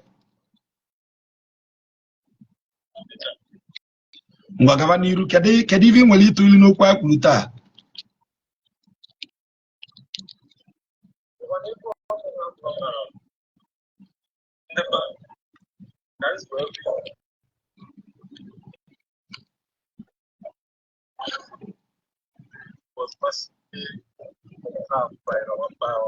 na wetetu onu gị ọ na-ewute m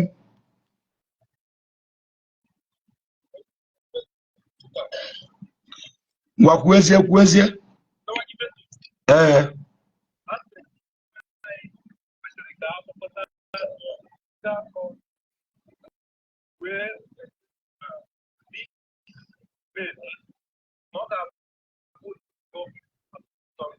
something like our Southeast governors can do here.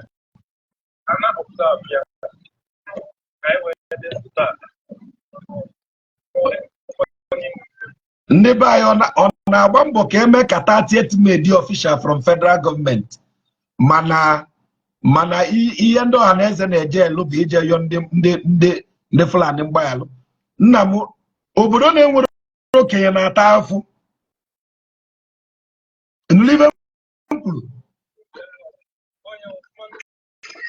obodo na-enwere okenye ya atagbu onwe ya n'afụ. Let me tell you why some of us is suffering. One them, your father is alive, for example. Your mother is alive. And none of them is asking question on your head. Do you know at your age now? At your age now, your mother should be the one worrying about your spiritual connotation. Na nke nwa m send tell him so 10,000 no nwa nka onokwa ofuma ngwa ka nje jụọ ma ndị ọ dịkwa eh what am I trying to say?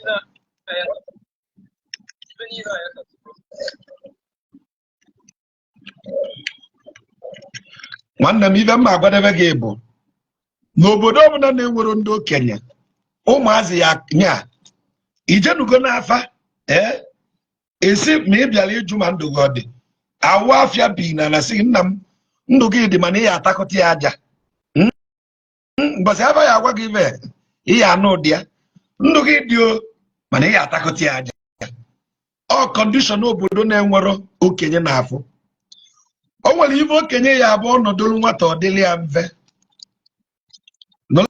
ibe m kwuru o nwere ibe okenye ya nọdụrụ nwata ọ dịrị ya mfe ma obodo ọbụla na-enwere okenye ndụ unu dịkwa mana unu ya atakọta ya aja ọnya nwa bụ ibe anyị nọ ibe enwe ịghọtali ya ọtụtụ ibe anyị ga na-eme anyị taa ije bụ ndị Igbo kposa na mkpọrọ ndị Igbo kposa na mkpọrọ a na-agụta ya ọnụ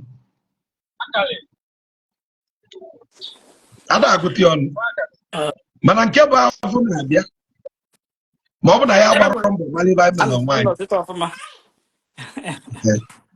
so na-ele abụ ka ọ dị ihe agbasi mbọ ike vie anya na anị gbaa mbọ ka ị ghara iso mgbe ị ya aka nka ka ị bụrụ okenye na-ana iyi. I hope you know you are getting old now. Fools get old. Okay, even fools get old. So if you and I cannot enlighten ourselves, when we grow old, we become the same fools that when our children will call us on phone, we can't even give attestation that will help their life. So bakana bokaya lisogi, iya liso ni boy abo mazi ochana phone ba boaso. Bakana boki ibulo kenye oya abo mazi ogi ka ajuta gi ive iwe ibe ikwu. Adekwa ama ma oveke na akakwane nka oveke ka nka ite na duru na enwere ibe togbu ya n'isi ọkwa na bụ ibe ga ata avụ akata. Another thing na-eme bụ na egbu ibe anyị egbu ịbụla ọnwụ izila ya egwu na ọ nwere ozi onye n'ụda egbu ọ na-agba maka na gịnị o nwere ozi nwoke bụ nwoke o nwere ozi nwoke dị ọtụlụ odi ma nwoke bụ nwoke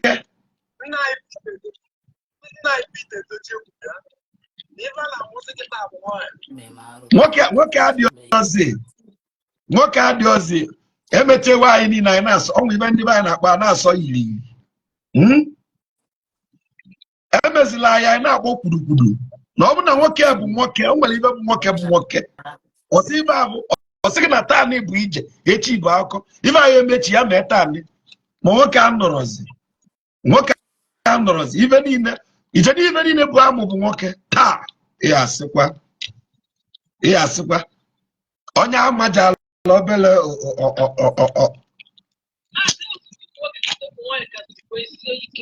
mmiri malie nsi na-ebu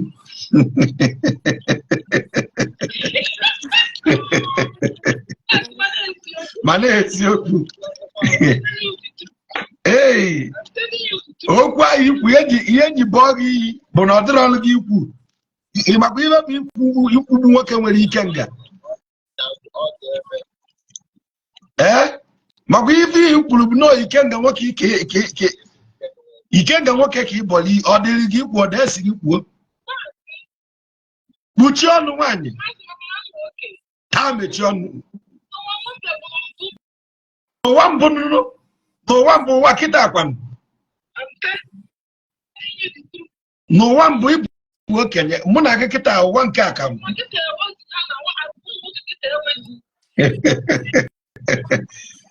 Iko so official ịghọta gị ibe a nkọwalụ gị ka anyị jiri na uche gbaa mbọ na-ekpotekwa oke ka anyị na-ekpokweta nwayọọ ibe mmalị bụ na ibe mbụla na-eme o nwere ajọ ọfịa Nnewi nwere amụ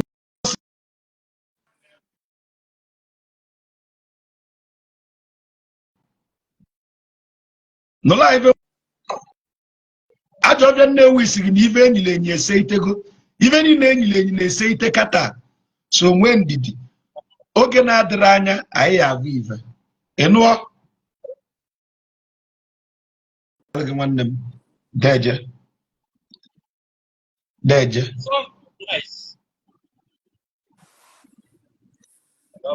onna aka onye nwetara on TikTok gaba n'iru ka o wee luo ndị Facebook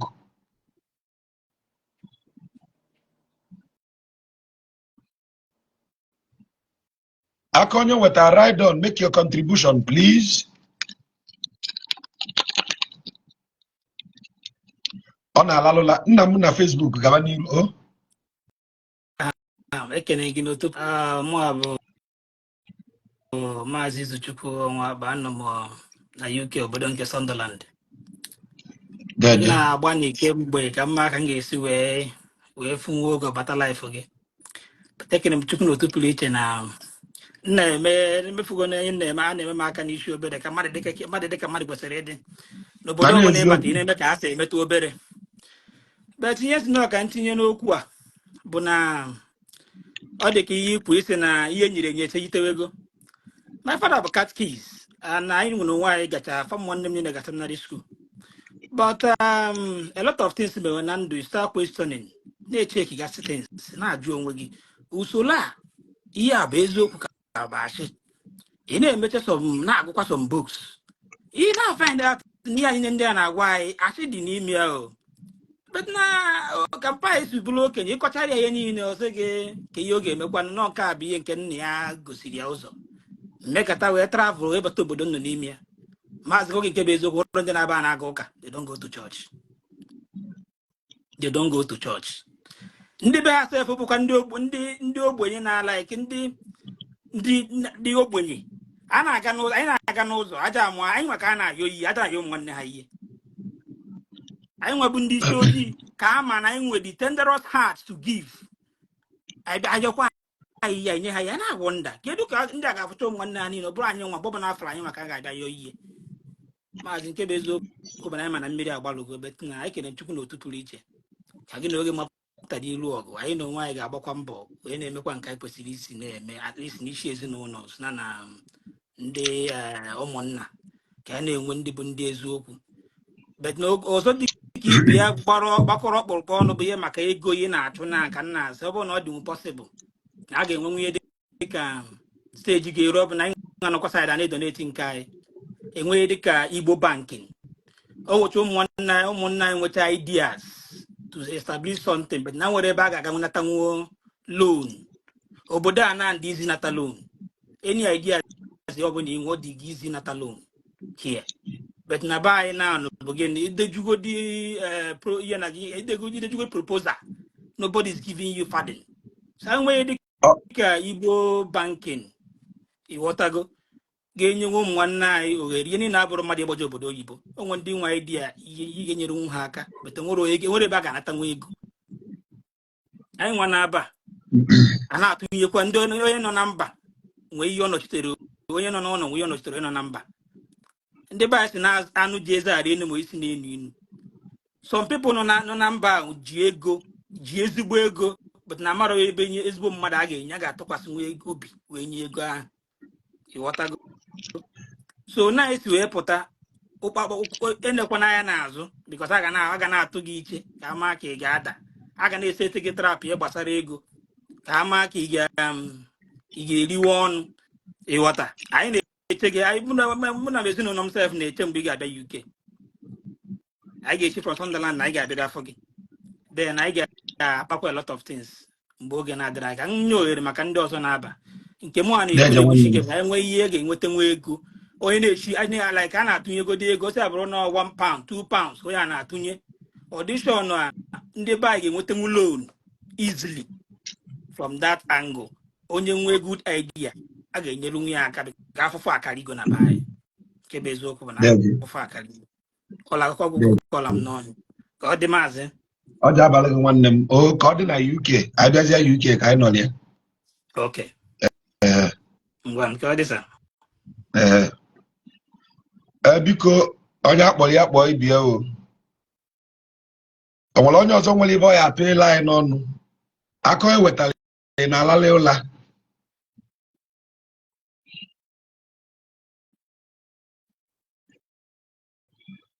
Okay,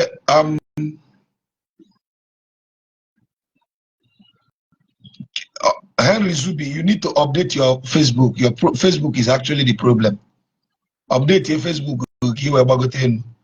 Uche no kwuosa gaba n'iru, speak to me. Deje nwanne m gaba n'iru.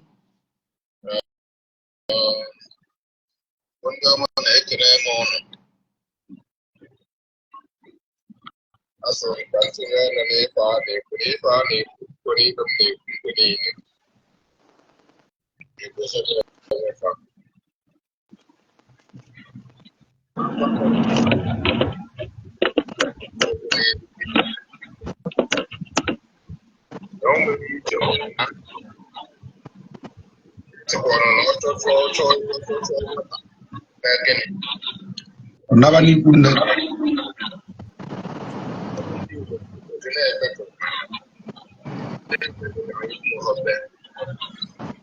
Na-akpa telefonu nke ọzọ anyị ji oge. Mgbe ọ bụrụ ga-aka onye wetara weda fon na-edistọbụ m. O nwere fon ọzọ m ji ebe a. Mute your background, or just mute your background. Okay. Nguche nagawa niru.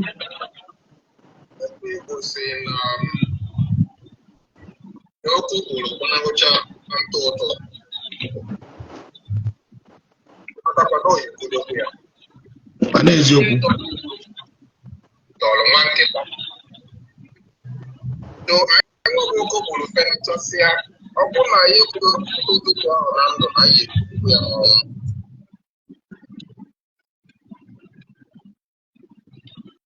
Mana ife onye ọbụla ya ebe ebere ka ọ ghara ịbụ ka ọ bụrụ na anyị kwururu ntụ ụtụtụ ahụ n'ọnwụ bikos na amaghị ihe anyị asa ndị ichie na ndị nna nna anyị fapụ anyị ụzọ mepere anyị ajụkwa na anyị ajụ anyị ajụjụ ife anyị hapụrụ ụnụ gịnị ka unu mere ata ọtụtụ etu oge na-eme ncheta maka ndị dalụ ka wee kwụ na anyị n'ọdịla anyị mma ọ bụrụ na anyị kwuru ntụ ụtụtụ ahụ n'ọnwụ wee ruo anyị ajụkwa anyị ọkụ maka ife unu mere ndị wee nwụ kedu ife unu mezi onye nwere ntị ya n'ụlọ ebe anyị na-eme bụ maazị atụmatụ ị na-atụpụta dị mma masị na ọchịrị ụlọ ọwakụrụ oke ọchịrị ụlọ ọfọmọchị ụwa ekwu ọbụla ife onye na-eme echetabe nne ọ bụrụ na ị na-alụ ọrụ oyibo enwesịrị ọrụ akpa anyị ga-abụ ma ndị anyị na ife dị n'ezi na-aka atụ ụtọ isi n'osi obodo ya wee nata gwa ka anyị na-ekwenyere ihe karịa why not we take advantage of that thing, that particular, everything that have advantage, a disadvantage has an advantage. If our people believe more on the foreign thing that has to do with white, why can't we enter into them and bring the white into the whatever we are doing so that our people will have the bring them to Africa, bring them to Nigeria, whether that is an equal. After all, the likes of Amos in Melia,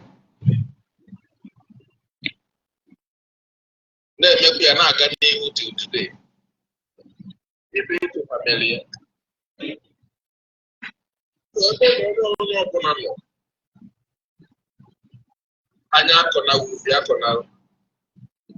whatever you're doing, there is nothing better than good.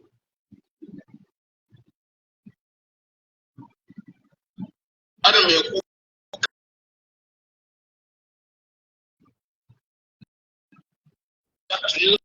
lucky.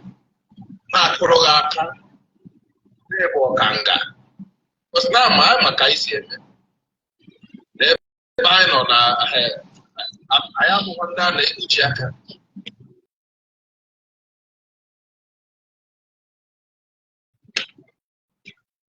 In a buy, I didn't pay it. Oh, well, one about the know who say, yeah, now look at this plywood industry, plywood. Now, which come on, tell me, we're not convinced the company, they go to Nigeria. And the company praised it.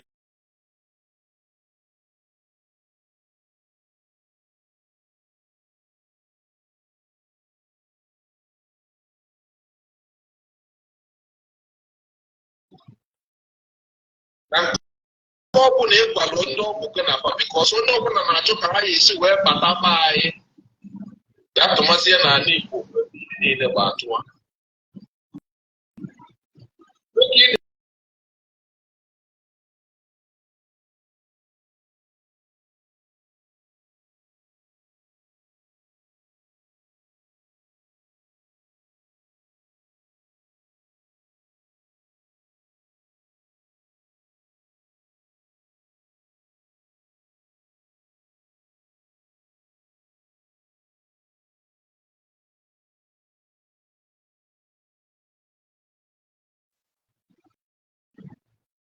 Oh, and I got the find them. Open nature, but the water, but other side. Opposite cannot buy a why if I remember. To die. Tony walk on now, one door, I don't know, one hour. The people what you mean. Ọtụlọnya ahụ mma otinye aka n'akwụkwọ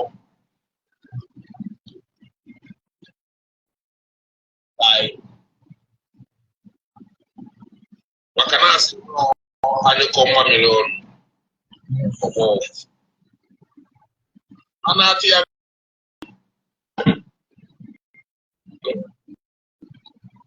otu ala Igbo ewee nwere ha bụ ihe okwu a wee na-asị maazị na-aga n'ihu na-eje nwanne m asị m ka anyị ọgwụ na ntata na mmadụ na face to face ị na-ekwu maka research na na-ekwu maka n'ebe ọ na-atọ m ụtọ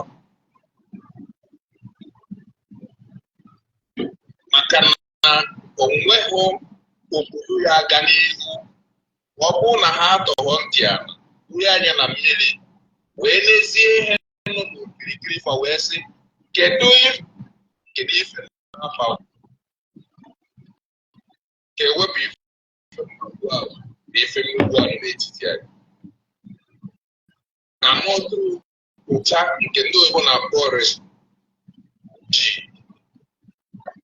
alụ ọrụ dị to solve the environmental problem. As a man, may I money ham because every day here now and around there is no continent or country or people that can exist and grow and develop without research. And everything around you are there to solve your immediate problem. Oh no, you realize I don't know where's that.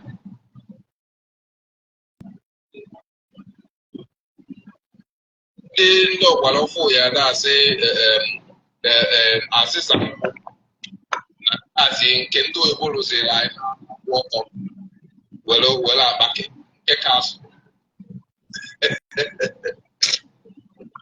Daalụ nwanne m daalụ Thank you. Thank you so much. Daalụ. Biko, aka onye wetelu. Aka onye wetelu tila ya ọnụ uche n'okwu ose daalụ nwanne m o. Deje. Aka onye wetelu tila ya ọnụ n'okwu onna. Nna m maazị ekene m gị. Ọ dị abalị. Onye na-ekwu n'ọba aka onye wetara. Onye mụrụ ụmụ bụ Chukwuka dibia. Onye nnukwu nna m bụ Ejesiga Igwe nna atụrụ n'ebu Grace Obiagwụ wee mụọ ya n'ime n'obe ndebe Obiagwụ na ụmụnne ume anọzie n'obibi etiti nke dị n'ezi amadị na Amichi. Ezigbo afọ mgbọlụ Chukwu Obiagwụ. Amichi Okoto. Ọ bụ nna m. Amichi Okoto. Ife ọ bụ nna m. Daalụ. Ọkwọghị tọrọ ọsụmenyi.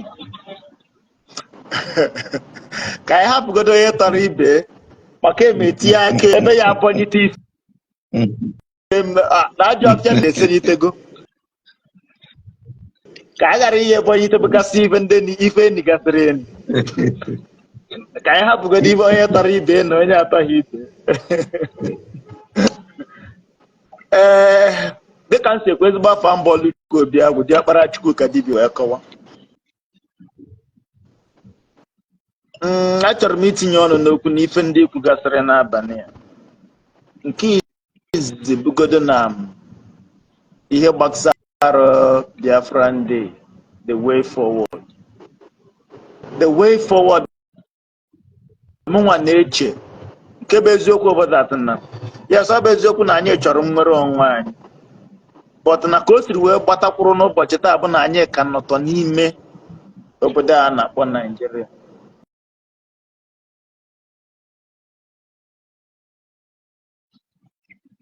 Naijiria ahụ anyị nwere ndị na-anọchite anya anyị, ndị akpọrọ representatives na ndị senators.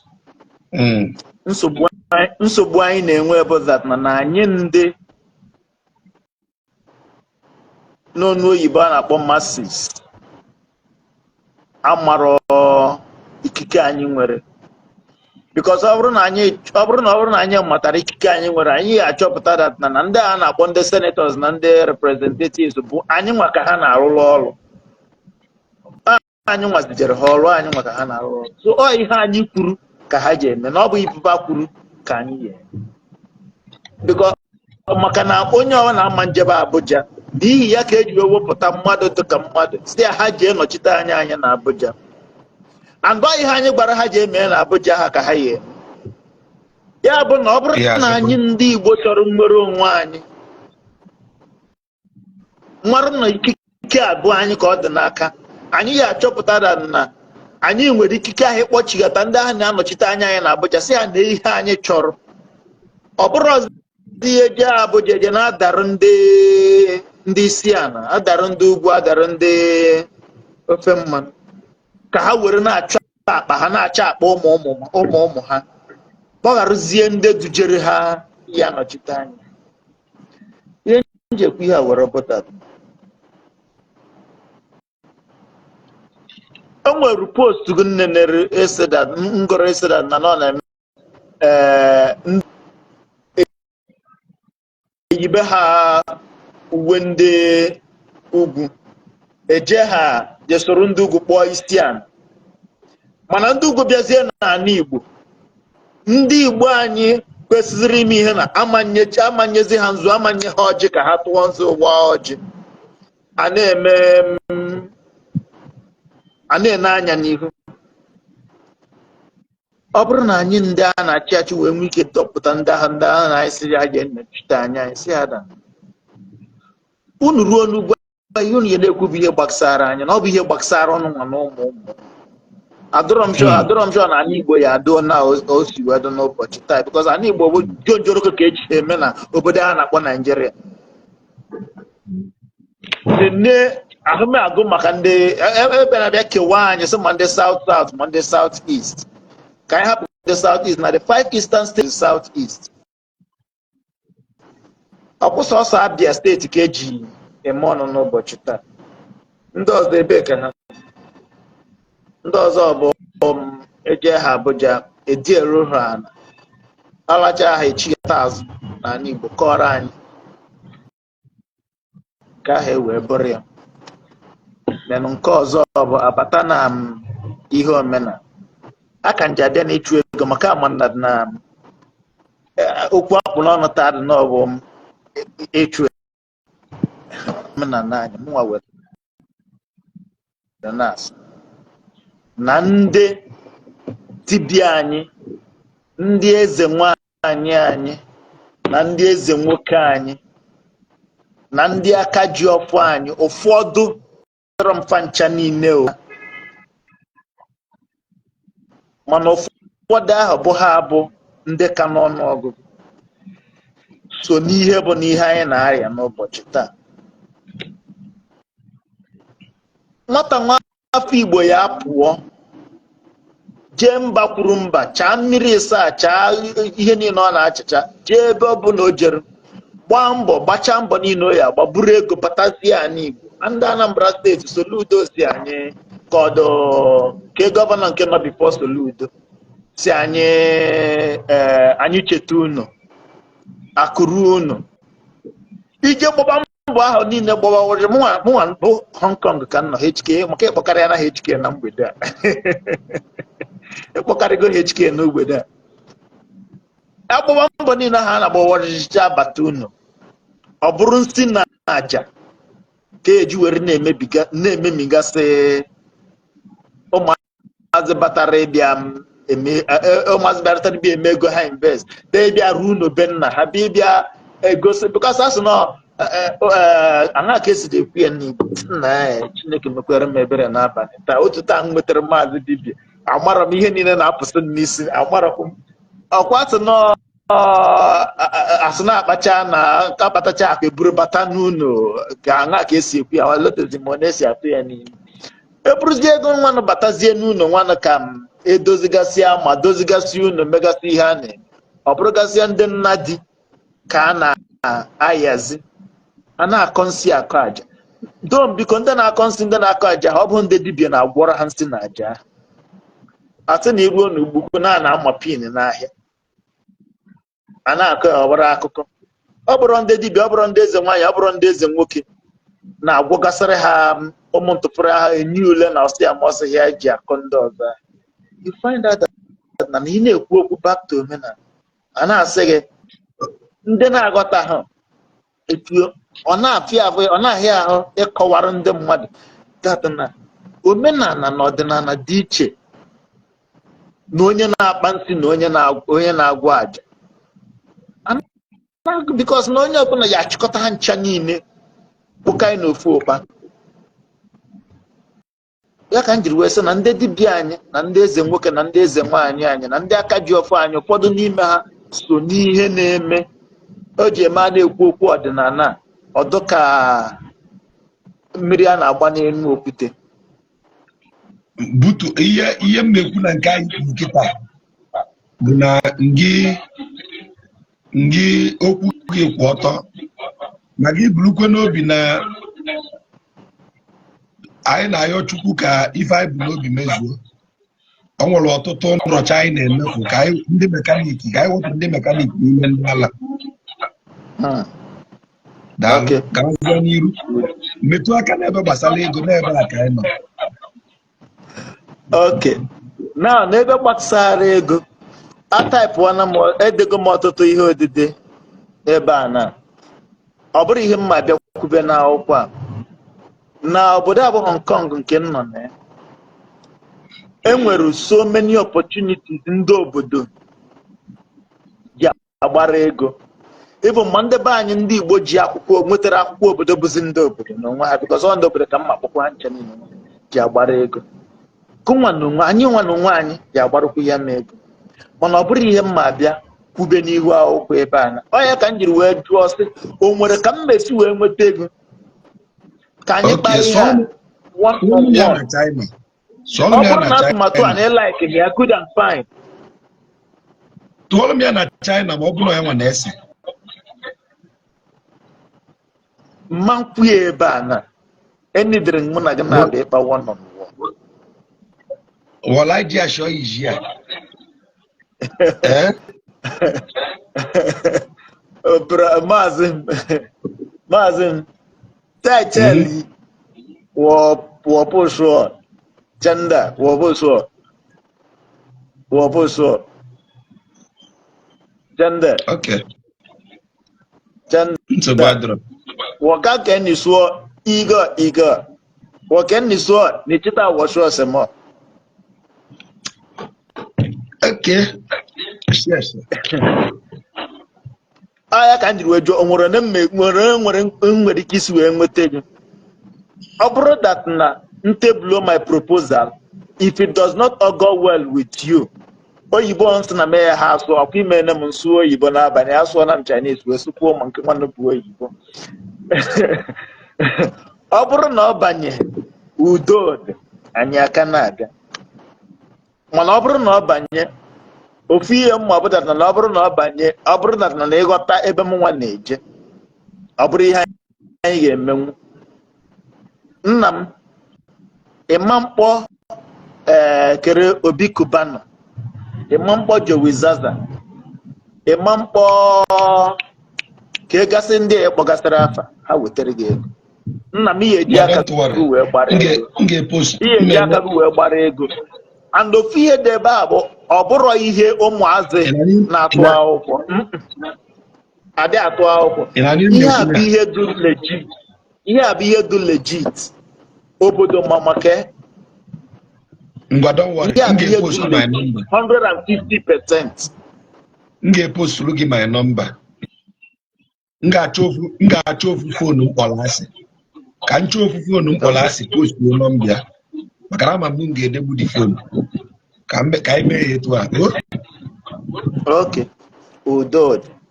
Deje wandem. Then ihe this nke a nkwuru ndị eze nwaanyị na ndị eze nwoke donu m biko n'eba na ya anya maka ya bụ ihe na-emebi, ya bụ ihe na-eso okwu, o so na one of the fundamental things na-eso okwu agba. Okay, now can you give example? Anọ m Hong Kong ebe a na o nwere one girl mụ na ya na-abụ na chat be anyị nchọrọ ịnụ ka nkọwa nwere ihe nchọrọ ịkọwara gị. O nwere ihe nchọrọ ịkọwara gị ekwu n'okwu a.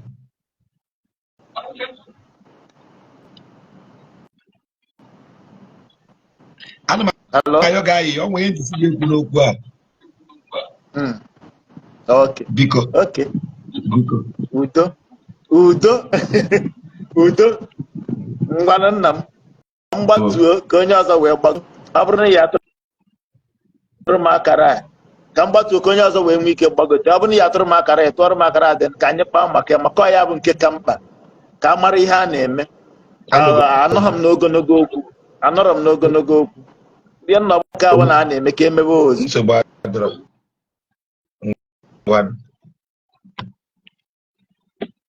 Okay, okay, the king na unmute and speak to me. Nkiru ka ime. Okay, the king kedu ka o si aga? Deje nwanne m kedu omele? Check your WhatsApp. Ebe dị ka ị na-eme mkpọtụ. Ebe ka ọmụ aka na-agwa. Hello. Okay, the king gabazia n'iru.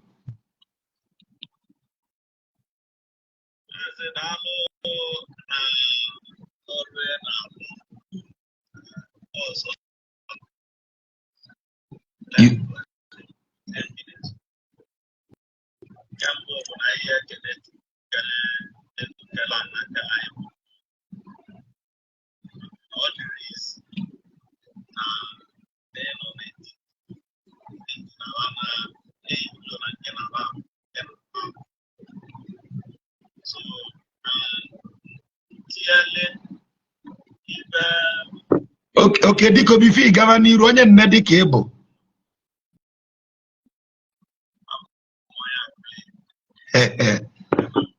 Akwọra.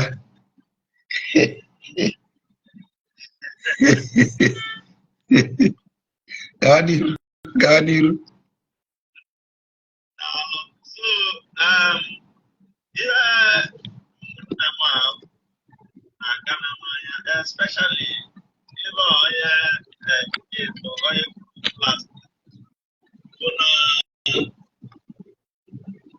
Dịka esi m njem na anyị aga n'ihu ya mbụ na mma ekene Olise ekele ụwa ndị nna nna anyị maka na ọ bụrụ na ama akwụrọ ọtọ anyị ma dị na ya aka atọ ndị anyị ekele then asị ka eji emesie ibe gbasara ka ihe eji maka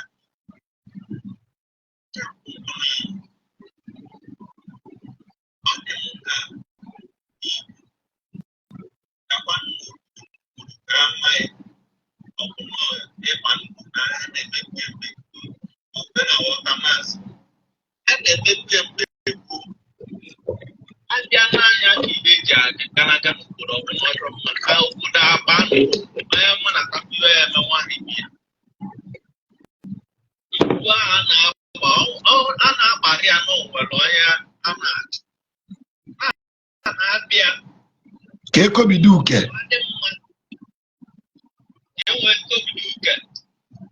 ma ụwa kịta bịaziri n'ụka soches nwa na-alụ anyị ibe maka na nke mbụ bụ na asị na ọka ije gba ndụ kịta ndị na-eje ụka asị na ba na-agbara ndụ na be na-ebere omenala na nkewa jiri osi erutere mgbe anyị dị na mmụ arụ maazị ori na-enye anyị nsogbu n'ọgba anyị ugbu ọcha nyegide nsogbu ọgba anyị wee je nwa sị na ya agba ndụ ndị na-eje ụka sị na ba ya anyị esi emegidere nna m bụ eze onye si na ebe unu si na ya gbara ọnụ dị nke anyị n'ụdị omenala anyị na-eme n'ime ee akpọta mpada ụmụ mmụọ baịbụl n'otu kelee n'igwe na-abụ obi ọbụla so ha bịara gba ndụ ahụ ndị na-eje ụka wee na laịn na mmụọ baịbụl udo ma adị so nke mbụ bụ na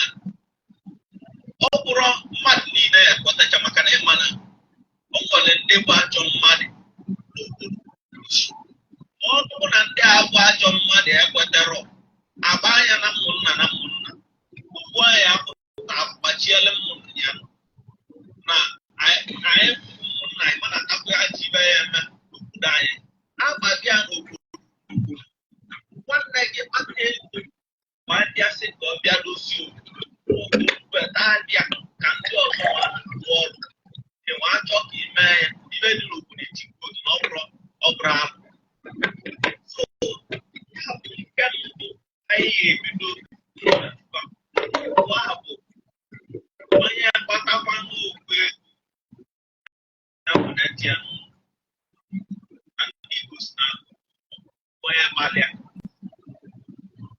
ụlọ abụọ na-eti aka na mgbasị na ihe mere anyị ka a nụchara ahịa na-elichere ego anyị $40 ọ bụ na anyị na-enwe neti ya onye ya eliche ezigbochi ya onye dị £40 anyị na-amụkarị ibe nwanne m nwoke kwuru okwu na ndị jele nọchitere anyị anyị na mgbago Abuja na gbasị na anyị bugere ọya adịrọla anyị mfe maka na ego ụwa chabawaba n'ahịa elusi o nwere ego ahịa asụ gị n'ahịa kịta ego karịrị onye eri na mkpasị onye a wee dechaa ya nwa asị na ego nwa na nyara nkwanye ibe ọkarịa ya ọ sị ka ya kama ka nyale mmụrụ ya so ole ndị a bụrụ ndị ejekwuchiri gị anya ebe ị na-eche bụ ebe ị na-achọ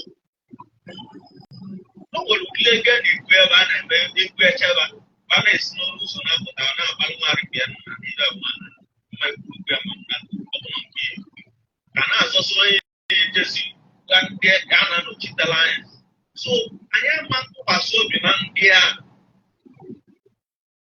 ma ọ bụ na anyị ebido na-aba eme na-atakwu ihe ya n'oyi mgbe a ga-egozi na ọ bụ na eje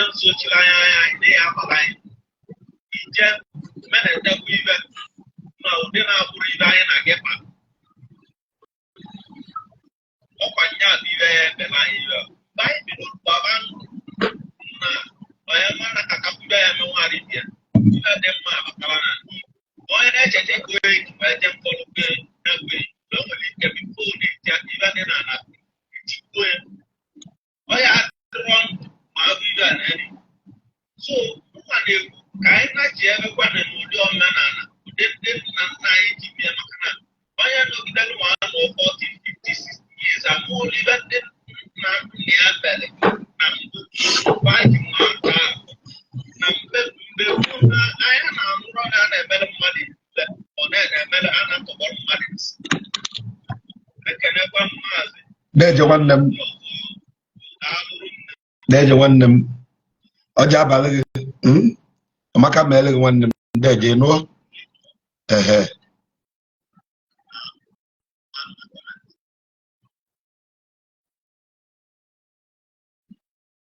Ọ ya bụ ndị mmadụ na-ekwu maka ndagbu iyi ya na-achị ọchị. Ndagbu iyi vụ aja anị ozo. Iji obodo nwere ezigbo aja anị ivu ive bụ na ọ nwere ive bụ ndagbu iyi. Ehe. Kedu onye akpọgotere elu? Oke, Igbo ndị ọma na-ege anyị ntị, anyị etigokwa n'okwu ọnụ, anyị akpaligokwa n'ụka na mma. A sị na ijele gbakarịzịa n'ama, ọ dịzịa ka Chukwu ọ nwere ka esi eme ibe ọdịnala anya. Ọ bụrụkwa na ogologo okwu na-egbo mkpa, maka na ogologo okwu bụ akụkọ onye ụbịam. Na onye ya anụ ive ya anụ ive, na ọ bụrụ inu abụba ji inu ndị okenye na-asị na ọ bụrụ alakịrido na-eme ejima. Nna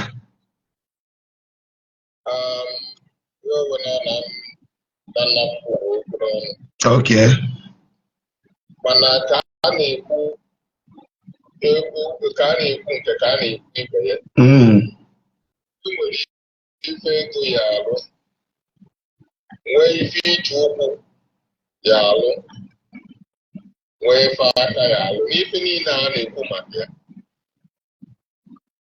Enwere ike n'ebe anyị nọ na enwe m ike isi oke na mma n'ego na ọbechino na ndị otu ya ka mma eweta, mana eruo n'ihu agha ọnụ dịka m si wee gwa gị na research ịkpara aka abụ ebe a ka m ga-achị ya. Company na-arụ here research support company. Okay. Coaching, conducting industrial research. Ka obodo unu nọ Is to build capacity around research. Kedu obodo unu nọ? Research. Ka obodo unu nọ? Anọ South Africa. Okay. Anọ and if na meje na ha ka maka ihe na-eke dịka ịpas ihe mkpu nọ anyị jee anyị esikwa n'ụmụ bụ ife ọnwa na-eme na ba anyị soro na anyị jee soro na bịa. Okay, anụgo m ife ikwu. So n'elu agha anọ ya Deje anụọ m. Kụziere ụmụaka anyị esi etinye anya na mmiri tọnte wee mee ihe. Deje nwanne m, anụgo m ife ikwu. Daalụ nwanne m. Daalụ. Ken Godwin, biko tile anyị ọnụ n'okwu ka anyị mechie nụ.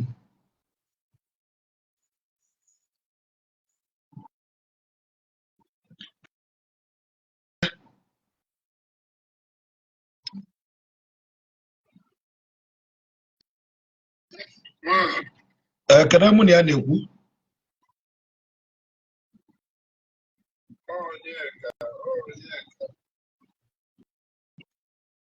Ka nke kedu ebe isi akpọ?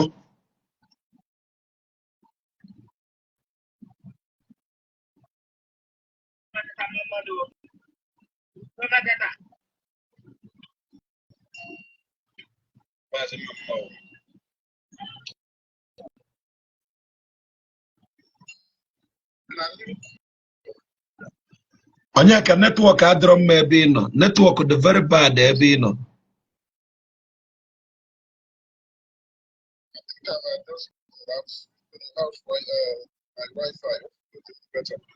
Okay, ngwa gaba n'iru, gaba n'iru.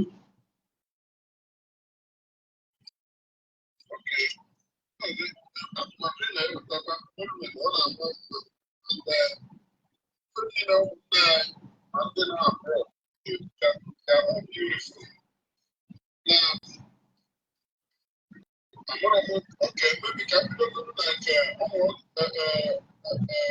okay, I'm talking about Kenya Metro. Now that I'm more something. If I am actually here, we can. Yes, I understand people sometimes don't listen because of prayer enough. A foolish boy one day go to a foolish man, he died the advice. I can even pray that instead. He will definitely mislead you very well. Okay, when I need, in as much as my own parents can, but I don't want to use foul language, but they are not trying at all. They are not trying at all. First, which are the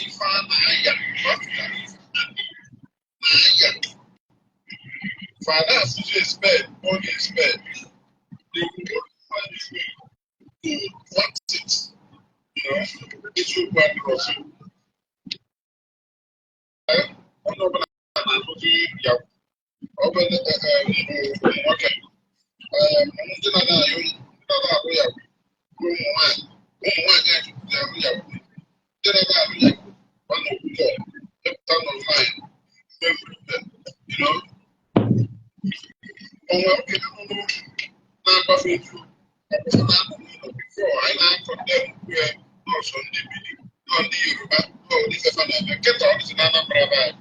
Ị na-ekwu Anambra, ivi ụmụaka be anyị na-agba n'akwụna adịrọ mma.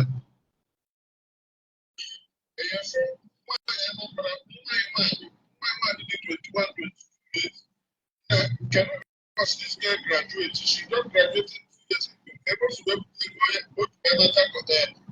to Mecca and ask question. I said, okay, I actually still don't agree with, but you can't let it. A lot of things are going on now. Nobody is seeing it the way they are supposed to see it, and nobody is coming. Now, we try everywhere. This don't get it. Give a name. Avant Sakafabia, we Kafabia, don't get it. Sabota, Virginia, Virginia, Mother.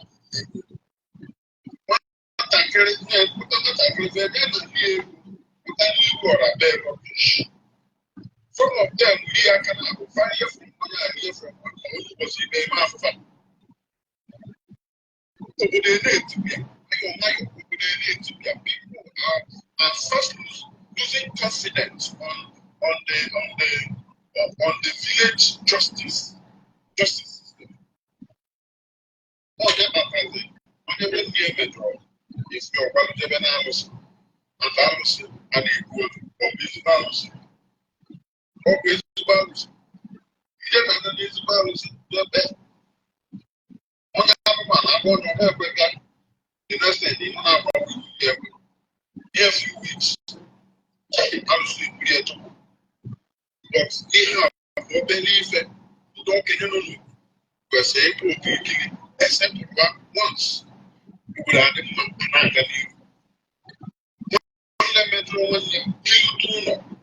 I'm not okay, one 50 one day, image one day, you're not well. Are you not well? Illegal, definitely not check up, but I know these days, I'm not so talking. You know, because the young generation, they're doing it just on locally high. On locally high. I know how the young ones now, they do it to go. guys focus on physical development. Guys never national structures.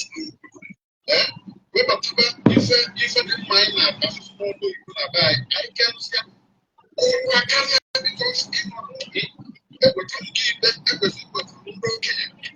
We anywhere they see that Messiah and me it is well the maintain among us.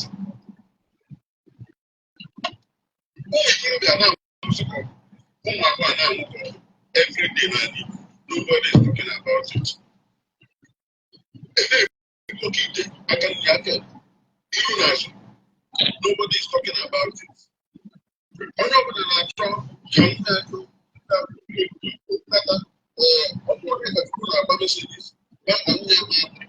Some parents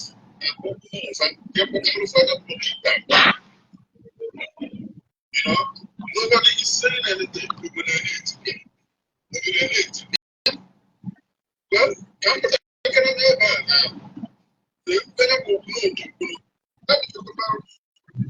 yes, about bringing that's why I people get you. The world is going right now. Basically, 85 to 90% technology. Overall, government, I am not a government yet, government yet. Can you create? Can I move? Because I'm going to buy set up any make a make us one as a family. You don't need no base, you know better than woman like that. I'm like them. I am about I got something. I'm going to yeah, let's be if you can open it. I am to them and you could have done a book to you. I will see all the I don't believe in that. I call it fake. I call it fitness. You don't know moonlight. It's not moonlight. Moonlight, you have one scholarship. Moonlight, over the female, and okay, you don't hear me or arrest. No, I don't believe in that. I don't believe in that. I believe from here. You know, can you go to get constant here and I told them, the time go to 5. Let us build an IT center. Doctors will go online. Doctors pay the pennies first. And when most of these IT lecturers, we can afford it, we can pay them. Recruit, I am free free tutorship for online. We pay them, we're going to get it. We're going to get a lecturer. Let us pay them, carry them along. Let us get them prepared for where the world is going tomorrow. See, the primary school they don't even know what computer look like. They don't know. You can afford it. You must not wait for government. The government get everything. No. Yes, that one I very corrupt system. So I tell me if I'm going to have the corrupt. Yes. Yes. Yes. And the people supporting that corruption. And one there that government. So many of them have even seen it in advance. Now, the first person I fire, and then I kill overnight. This is the mindset of the people country. I'm not in I'm not interested. You know, if I go to free and I buy, open get the woman, not the woman. The woman, opposite the woman. Can I buy the woman? Ken Godwin onye nnedi ka ịbụ. Onye ebe ka ịbụ.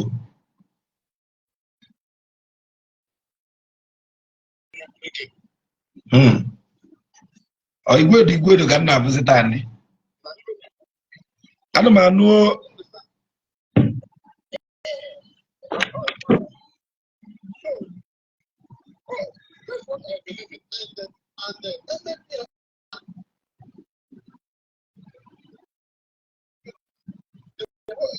the way once you educate aside from state power supply and some state utilities, as they can even because by the grace of God, and we got hydropower systems, which waters can come together. We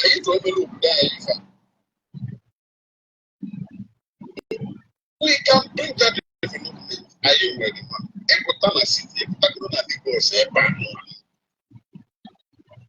Ekotana my estate, 85% of the residents in this estate. Governmental role are you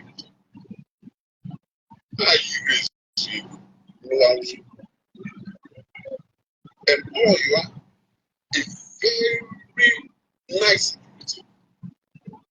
Equip them. We can listen by what I will not say. Most big people for government, and that's organizing other way. Which organizing these are Abuja based not there. They didn't know what the people are suffering here. How many times did I buy also in December? Ken enwe m ike ịtụli okwu on that regard. Yes. With due respect. Yes. Even if Igbo na-eme kịta na anyị ka mma n'ezi, Yes.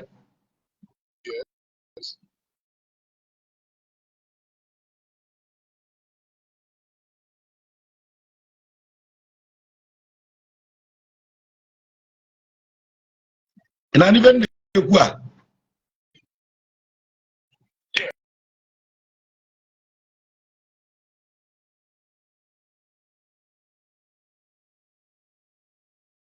live stream.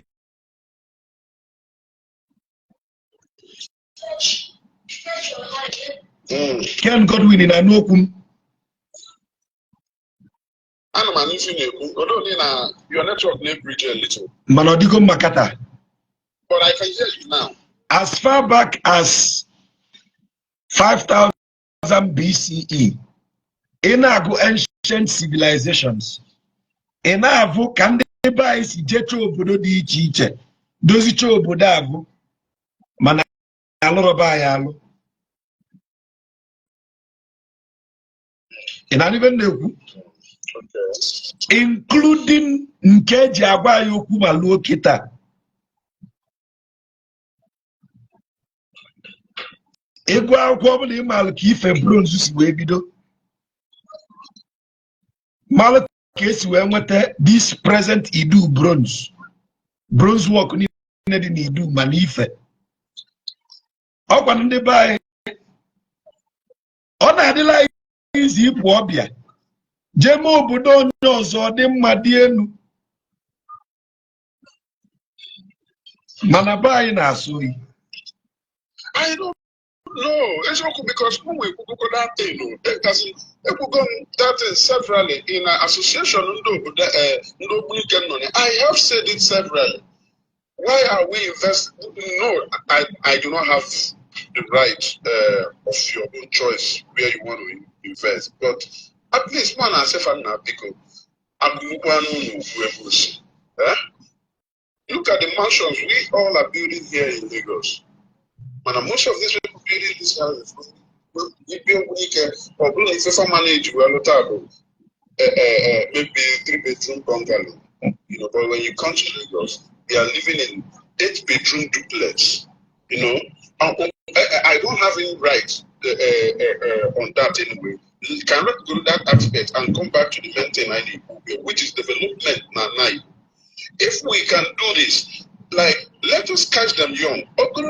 Now, each primary school in your community, let people fall back and lead to most of the, although now people be tried in his time. Most of the schools then, before P2B had dilapidated, now he came back and helped he fixed the structures. They are nice now. Okay, aside the structure, what about the quality of the education? You know, and where's the quality of education? And where's even now? Okay, we need to put eye now. Atom can take the personal responsibility for all this, because until we start seeing this thing as in Kai, let me say, for example, if I own a school, let me say Namu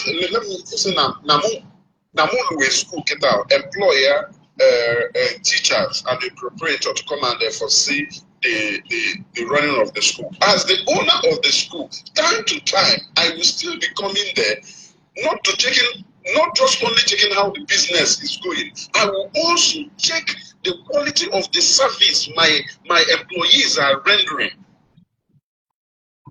I will want to buy. Let us all start taking this thing personal. Overgodu, I am another, like Obrika na July. Another that month, let us take that time.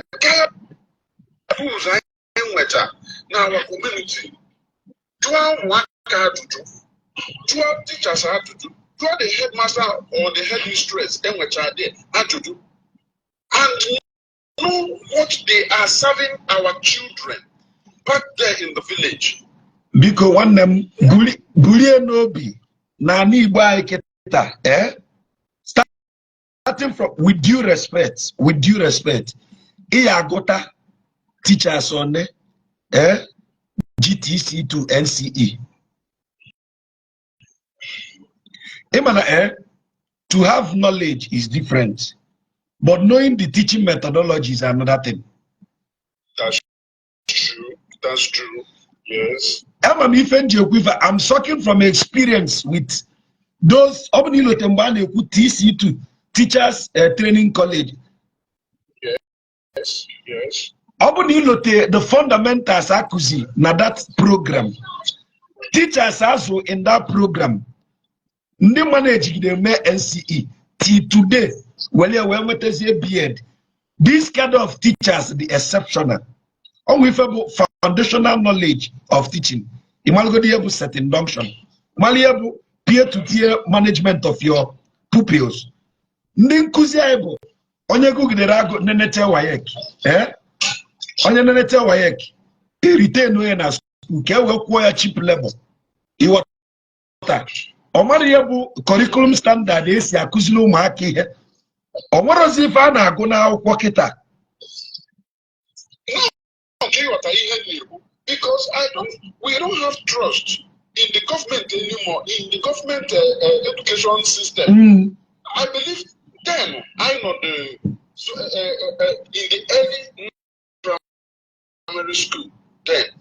Okay, as you know, the education board, as an education board, they have I will look at why all stockings here or champion white. These people, they come around as in time to time, within a term, Father do almost 4 times. Kita, I don't talk anything like that. And Fabia gonna each class. Ọbụrụ nke a ga-apụta asị na ndị nọ n'iru oche ka a ya atụ ajụjụ. Fabetara ana fa pọntị ofu onye. At random. Atụ onye ajụjụ. They will know ma onye nke a ma itibọlịbọ ma onye na-amụtakwa ife a na-akụzi. Ọ bụrụ na itibọlịbọ efesie the teacher. Ajụbịa kedu ka esi eso onye a Get on as ya do, can you on as ya muta? They say in a pop I don't believe there was anything like that. And I can see guidance and counseling no now. Guidance and counseling or cardinal no now kita. Imagine. Even Jekwifa even on Mudoko ya Bunkube. I will look where you body kayas no nya makana obuhogi. I'm a mihin Jekwiya one them onye boutique law hotel Imebere investment. Sorry to say this.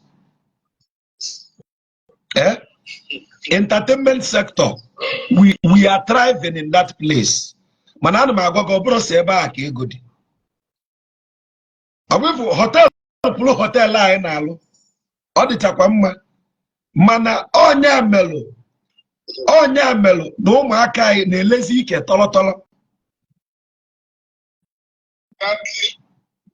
Iwatala okwu m. Investment here welata ụlọ.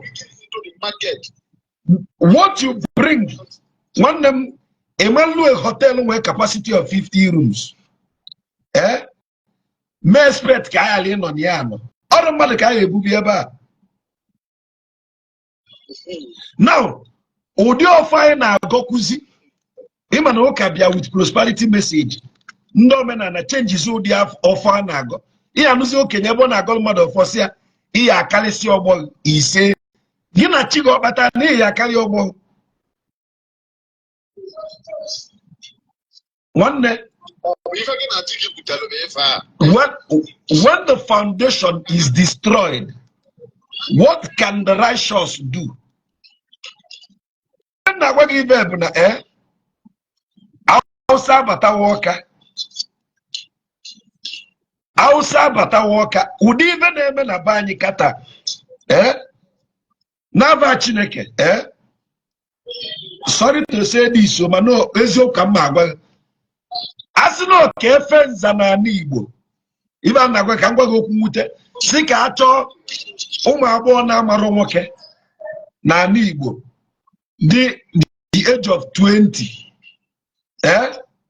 Na ọ bụ na enwete nwo ya, okwu ka na-ekwu, na each community na-enwete nwo ya 100. Ịma na ọnwa ma kpochapụ obodo a. Ife niile nọ na Igbo ọnwa ekpochapụ anyị. Ebe nwanne Japan put me. Japan, United Nations did a project in Japan with $50 million. I think as of 2010 or 2014. Do you know the project? To sensitize Japanese youths on the essence of having relationship so that their population will not diminish, so that they will not extinct. Do you know why? Japanese people are so busy in their craft that they don't remember no wifable boyfriend and girlfriend.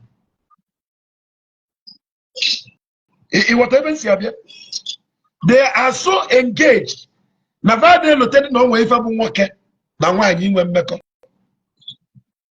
United Nations invested $50 million. When are you happy? Odigide etachara ife. Ka na akuzitili. Mana ya afu nwatakịrị 18 years na bai. Ọ na-agwa gị na onwego 5 exes. Ị na-ajụzi kedu mgbe o bido mebe enyi wee nwee 5 relationships. Gone are the days anyị na-ejizi eti ọnụ. Anyị na-aba isi na mamara nwaanyị wee gụcha university. A na-ekwuzi ekita. Ọ dị na-ekwuzi. Na-ekwuzi ụdị ife a kita. Nwanne m ife ji ekwu ife a. Ikwube ebe ị na-edi ikikita abụ is a moment of reflection. Our parents, it is so saddening that the half-baked youths are becoming mothers now. The level of moral decadence in Abai is so porous. Nna agwa gị eziokwu na akọrọ mmiri. Aka anyị ji aga sorry to say this. Jegonu na Junction School nwa gị nọ. Etu a na-asị Unizik maọbụ etu a na-asị ka anyị jee Owerri Imsu maọbụ ịmago jee na Junction ụmụ akwụkwọ ka ịfụ na ụmụazị ebidogo their own fada ekipụcha family ha pụtakwa ibe ọya banata na ya da-awụ arụ apịa ụmụaka ya anago n'iyi ka ibe zute n'ori ebe otirigidi na-egekwe ntị ebe otirigidi bụzi ibe a na-ekenere Chineke otirigidi ori a na-etiri mkpu nne na-asịzi nwa ya nọrọ ebe a ịnọrọbe m na-eriso nri ọ na iburu ibe ụmụaka ibe gị na-eme ibe a ka nne na-agwa nwa ya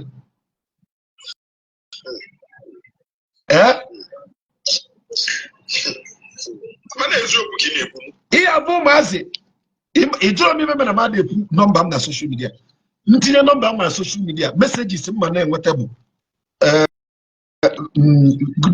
good afternoon sir a sị nka njụ ese ndụ m na onwe ife na aghọta nwe ife na-emezi na-aga aga arọ ne ka ịdị 21 years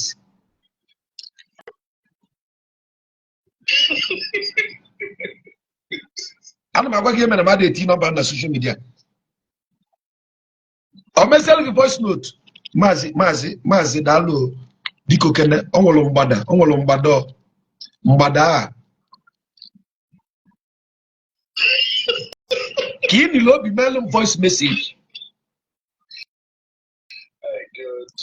ihe na-anụzi broda good evening sir ọ bụrụ nke mmadụ ka fọ n'ime ihe na-anụ broda good evening sir broda eweniwe ọ sị nka mmalụ ma ị na-enyela aka ekechi mgbada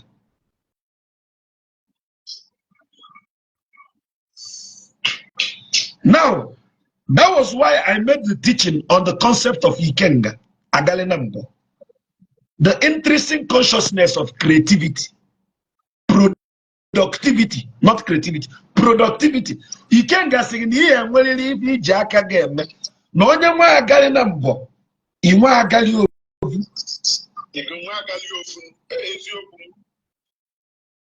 You must be productive by virtue of your unction of Abu, your creativity unction. There must be productivity so that wealth will come. And Ekuzoku Ikenga. Every Abu na madu buit off. And my golden no vota no chaya kulinu nubo. He say Ori.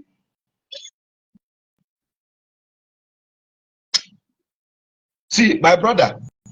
Ị na-achọ ka ime ka ama onye na-ana ibe ji agwa gị ibe enwe na-agwa gị bụ na onye nwere ntị ya nụrụ enwere ozi izi na ụmụaka ha echike mbọsị nwa ọbịa m n'uche kwuo ya n'ọnụ si ya na awakwanụ n'ụlọ ka anyị mụba aka ọlụ ka anyị mụba avịa over ama mmebulu gị nwere some of these mighty mansions ị na-afụ n'ala Igbo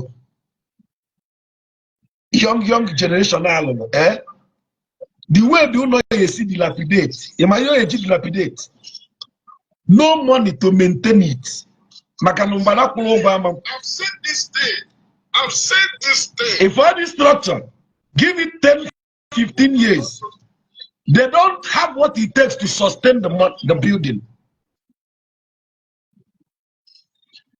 Now we've created unnecessary rivalry for ourselves. We've added peer pressure upon our children on everyone Emeka na-eme ọfụma. Everyone Emeka na-eme ọfụma. You know never na-ezuzu ya. Imali ibe ibe gị na-eme owelu na aka odo pịa gbuo gị bụ nne ka ị nyụọla ya nsị ọkụ maka na ovu anụ ọbịa si gị eweta nsị gị nsị ọkụ gị ka ọ tọgbuo gị ka ọ wee merie oke ite.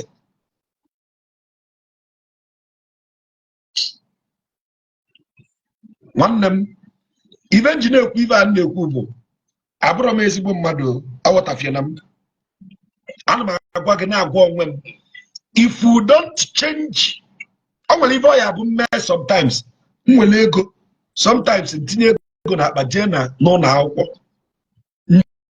ebe m na-adịbe bụ ana m ejebe na SS3 JSS3 Imaive majuva. Onwano ne ko volukunu nene wayek. Osi ay na ay nene wayek in 2 months time. Njoni kedu your best subject. Okwo. Nsia for each question is that in this your best subject, you will 5,000 naira.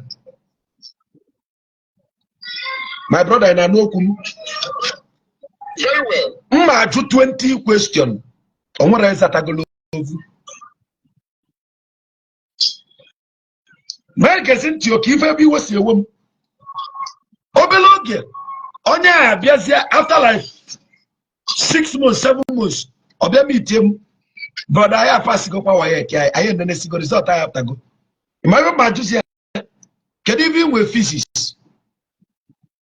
Osim B2. Nshokwo. Chemistry. A1.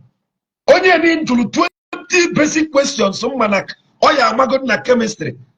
I'm a what idea. Can you cause you will B2 na chemistry?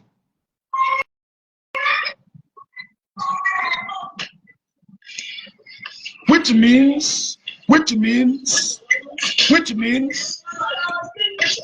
we are breeding a generation of lousy youths who have nothing to offer. I am an advocate at CC Meche University, Nanibo. If I need the monotechnic skill acquisition center, a developing country does not need university. I've said this before.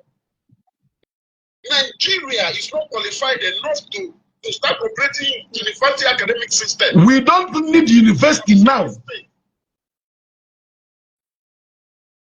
Obododa struggle to balance itself. Need monotechnics, research center, skill acquisition center. Mmajo onye nene physics na wayek. Onye nene wayek this year. Njugide question na physics. Osim no lofugi ensia. Ika na wayek last month. Mani lofugi. Mana mwa ne lote mgbe nene wayek. Na ajuga ajuga. Imaya yagwam brother Mbwen Kuna. My brother.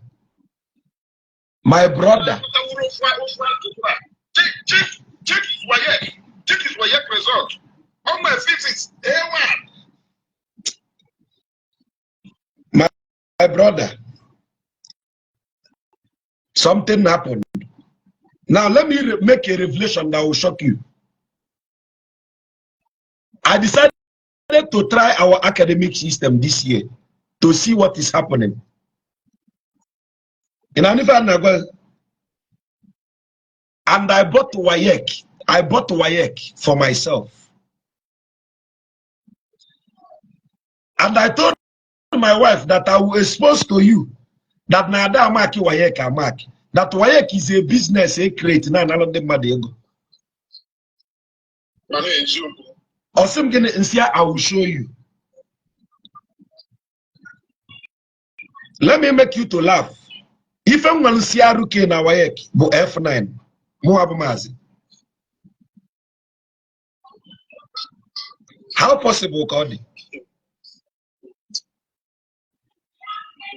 On what any question I told that day? Now, Nazataro, near reference. About me, what I mean. Yes. Man, even when you see Aruke F9, what does that tell you?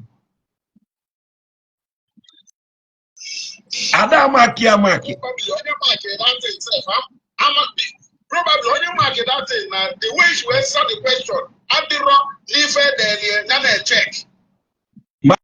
My brother, Amaki, not just they don't want to pay markers, or they will pay them a bigger amount. So they will just at randomly give you anything they care.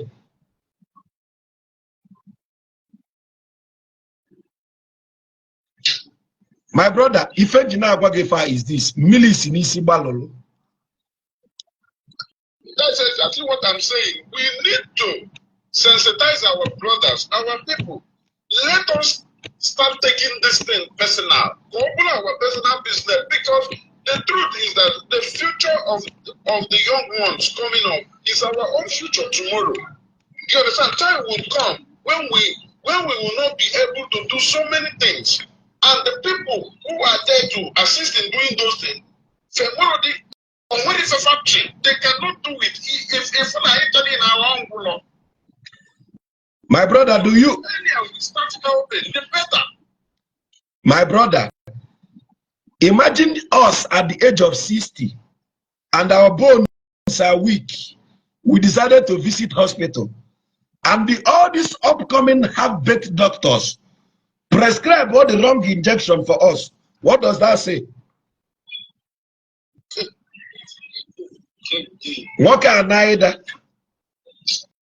My dear, whatsoever we are doing to ourselves now, what goes around will surely come around. If I will, we have final, and we are not seeing it this way. Whatever we are giving out now is what will definitely come back to us. So the earlier we start being conscious and mindful of what we are giving out into the market, it is better for us, because tomorrow this thing will return back. It will return back. Oh my friend, now one community, and that one alpha. Oh my God, that community, their chairman is there.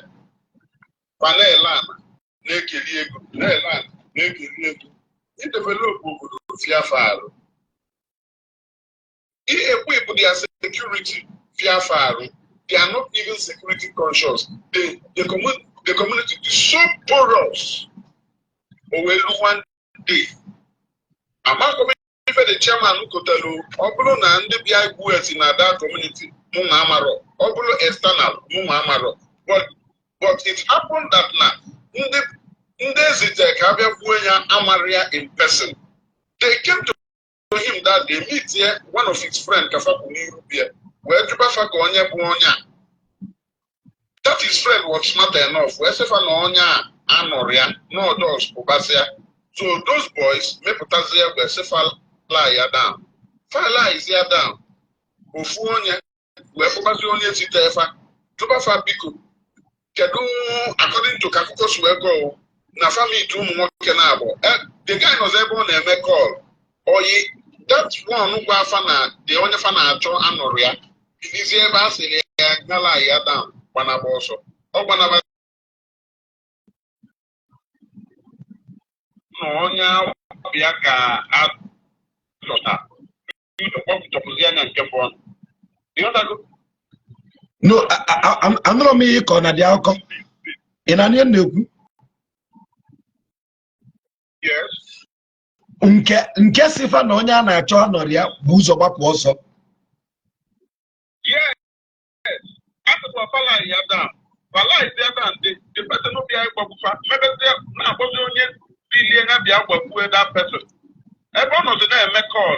In case Selofa, now only part of the Anoria, be nearby Selofala Yadam, what was up? Up to see also those people, what believe we're not young man with the person out of that. You got that? But when okay, now the lesson of this story is this.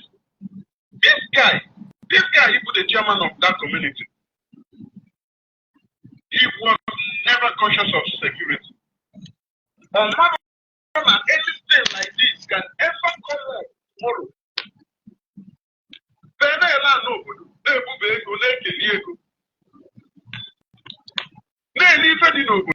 Feel very relaxed. They never prepared for tomorrow. There was no preparation for tomorrow. That is what assuming that those people, man, would that be biggest class on earth? Yes, now. This is the lesson to each and every one of us, not only to him, but you and I. And I'm well prepared. We don't go to even obey. We don't go to even obey. Make your show no more. This was for marketing in it. Yes, I'm proud of that name. He's no more, but I am still standing his ground. I'm still holding that man to make sure that his name is not tested anywhere. I keep on telling people, start from your own home. Politics begins from your own personal home. From gas, man, secure your home. Lead your children in the right direction.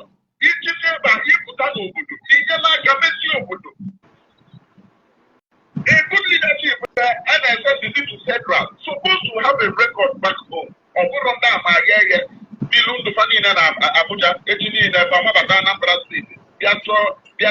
governorship. He doesn't even know how the community runs. He doesn't even understand the cultural system. He's very formal for the community.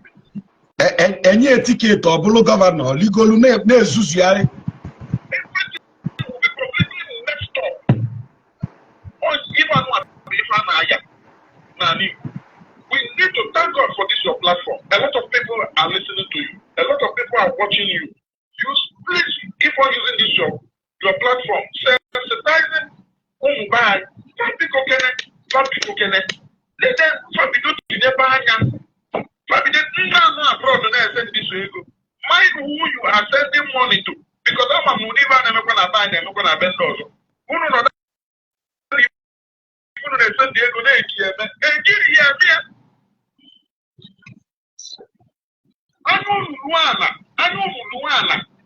let us start from our education system, our security system. From there, we will start. No matter, I told them, see, I cannot keep on empowerment. Which stupid empowerment? Empowerment. Okay, I'm there. Okay. The last one only 1.5 million. I'm sorry, I'm mentioning this. Okay. Up till now, can you even think you have a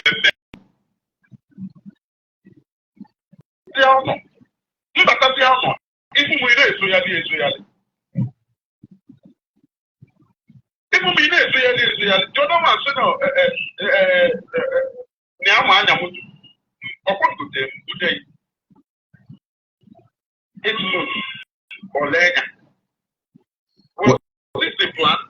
Olemoto. So many of them, they are not just interested. Okay, I keep on telling them. The best way of these people standing change them from the root to the foundation. Because I know when they're going to end that, they will be squandering it. They won't understand it. They won't understand what we pass through to even. Man, when you were a woman, The younger ones. Let us target these younger ones for them to grow tomorrow and repeat. And most of the people in the yellow car to know why, know what was the lie.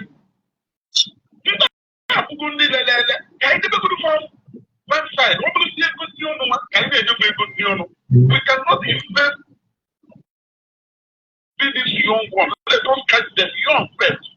Can we do that from their education system? Can they put show that their education system? We have grants with a good policy. We can do it back home. Of course. We will find out that now the teachers especially now schools in our community are not good enough. We can petition the Commission of Education and request the change of those teachers.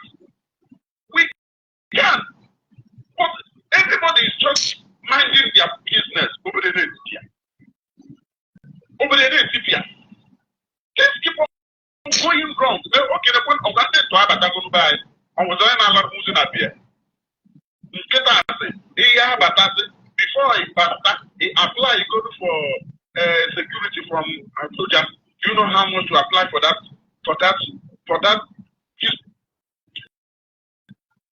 Last time was 1 point. Sorry, I'm calling to figure. It's expensive.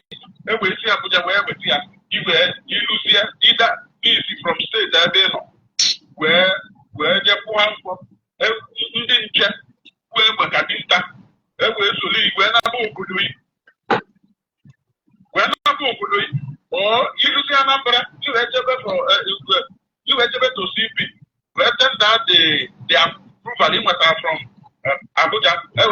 okay, they go they gapu ka so men soli we na pay.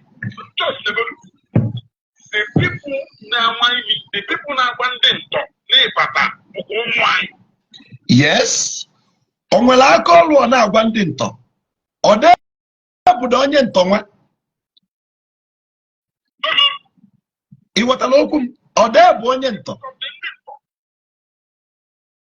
Things keep on going wrong every day. That they just kept news. Only for the law also. So many compounds have been loose because someone's going to have Isi nwa Igwedo, ovokwu mma agwa gị ya aghọta bụ. We are a generation with misplaced priorities. Even Abarulu, even Agwaya Agu. Only now watch Yakita careful. Let me put it in this way. What is the yardstick of measurement? We've set so many wrong people as our role models, and the younger generation have copied the wrong persons as their inspiration. I'll give you an example. I'm not saying this to talk down on anybody's business, but if not for the advent of the kind of act Nollywood portrayed and what Big Brother portrayed, our girls Mugolu in BBL Kita in Anurana News Waja in our tokum umwanya ite nike buna wanye buive not knowing na agwa bumade in our tokum a situation whereby the people you tax celebrities are a bunch of riffraffs that have nothing to show for. What do you expect the upcoming generation to copy as virtue? Every day, moral decadence is depreciating. Now, even it's obvious the Nigerian government then will censorship board now, because if the censorship board is working, some of the things they release as movie is nothing. Now, like play, Igbo Punti has become a norm na Igbo. Never working. Like play. Anometu Obido. Igbo Punti became a norm na Igbo.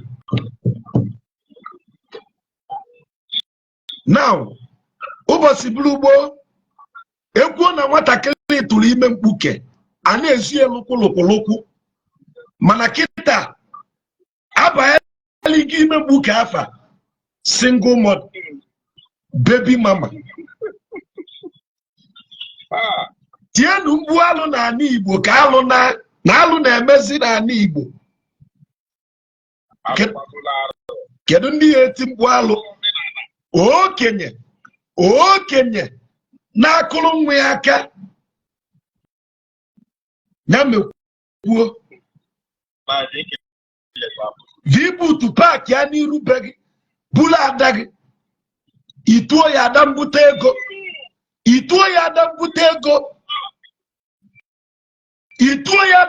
ego ụbọchị bụrụ ugbo na nne m ya eji ntụ pụọ gị n'isi gbaa ose n'ike. Now,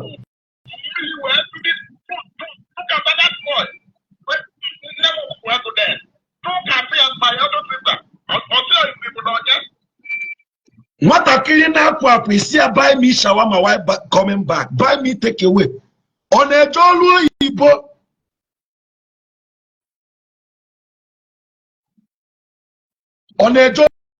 oyibo.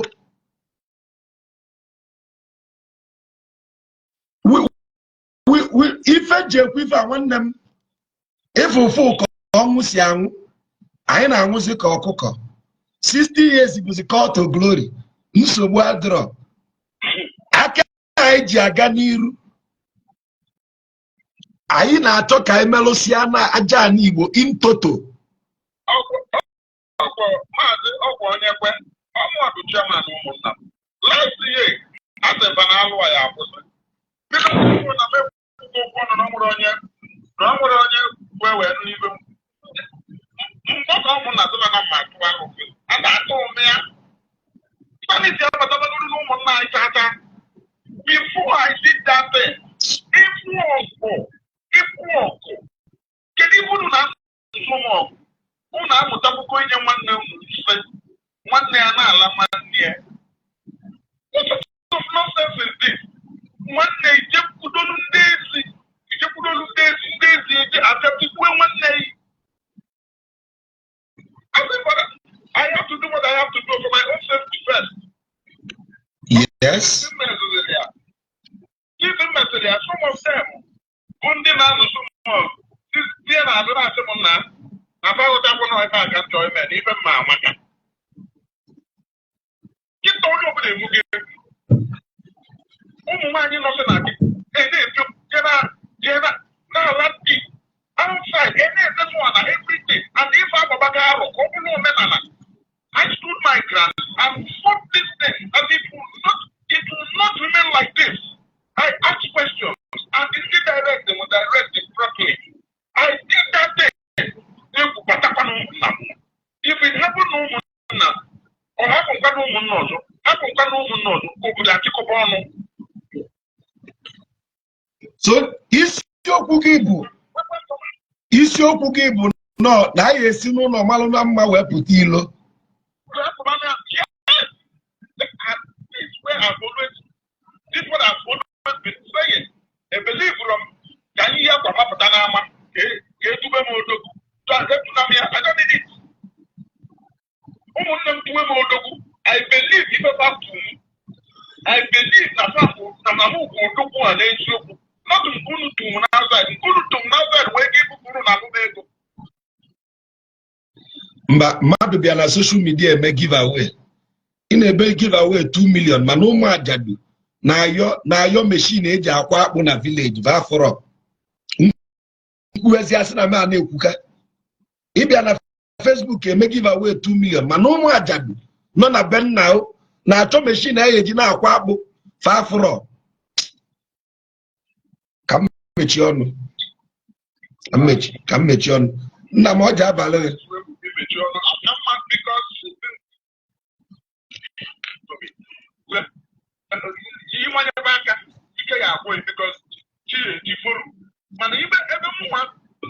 I keep on begging you because keep on using this your platform. Keep sensitizing people. Let us be.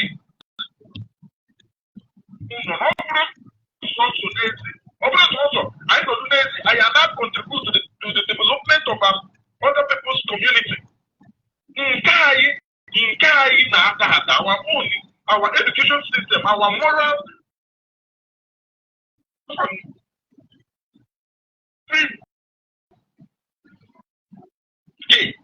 our culture, our tradition, it's nothing to write home about.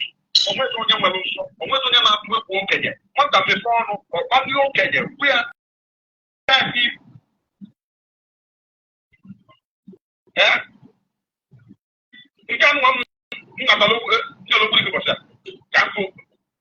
I thank God now. What we can multiply a little moral sense. One girl who you film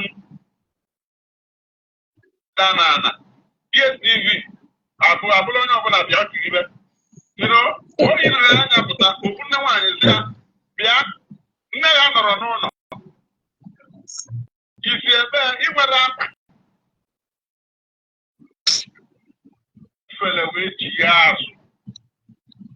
This is how on that no against where you guys said you cannot. You cannot. But if the national community, who was a barrier, you can't open a school side. No, you move.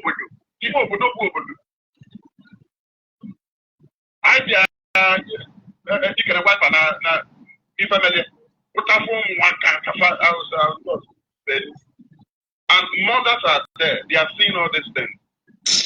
Ndo Kenya buzu ụmụ nwoke suppose ịkọsọ ụmụ nwoke nwa adịkụzi carried away na-edenezi ala na-ede ike. Nna m ka anyị mechie okwu na ọbịago m na-arụ anọgo m ebe a 6 hours. Ịghọtali? Deje nwanne m. Thank you very much. Oh, Deje ọ ya abalị isi nwa igwe edo. Ife ọma meere gị, ọmaka meere gị. Don't worry. Anyị ama ka anyị na-eje n'ubi ka ji n'aka. Deje. Thank you very much. Oh, oji ọfọ ewe n'iwe nwanne m na ịma na igwe edo ofu igwe edo ibi ọ na-atọkụrụ iche. Mụnwa bụ ọdụ nwa igwe edo. Onye abụ m na ya na-ekwu okwu bụ isi nwa igwe edo. So ebe a bụ okwu isi nwa na ọdụ nwa ọ nwere ka o si atọ iche. Okwu n'ike bụ isi nwa igwe edo mana ndụ bụ ọdụ nwa igwe edo. So nwa bụ ife tọkụrụ m ewu n'iwu ọ bụrụ nne da anya nọ ịma na a na-enwe ovu ime nne na-atọ ụtọ iche. Deje gaba n'iru oji ọfọ. Mba ma nọ ndị vileji gị tọdoro aka na ntị. Ma nọ ndị obodo unu tọdoro gị aka na ntị. O nna ife dị mma. Ego m ji na-achọ ka anyị kwurutukwana kama ịma enwetachakwa ndị dịka unu na-adị mfe. Ebe ọ dabara n'ụbọchị taa aga m ala ka m tinyetu ofu ihe maọbụ abụọ. Ihe nọ n'ikwu maazị ndewo maka oge mbụ oge i nyere I think 3 minutes silence for ndị nna anyị ndị lụrụ ọgụ maka anyị. Oye ebe oge m video chakwa metụkwu my own video ihe nkụzi m. Ihe mụọ na chi tinye ihe a na-eme n'ala Igbo bụ nsogbu ndị Igbo nwe. Immense nsogbu ndị Igbo nwe wụla ndị Igbo hapụrụ chi ha bido chọwa Chineke. Nwa bekee bịara kwa anyị mgbada o nwere chi ọzọ ka chi anyị na-efe mma chikere Afrịka chike. Onye Igbo bido chọwa Chineke nke ka nke ala nna ya mma. Ala kemgbe a ndị Igbo bido chọwa Chineke ịchọrọ Chineke adịghị.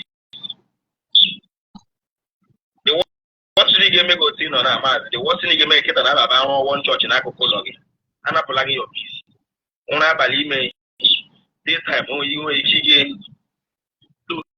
kemgbe ndị Igbo bido chọwa Chineke.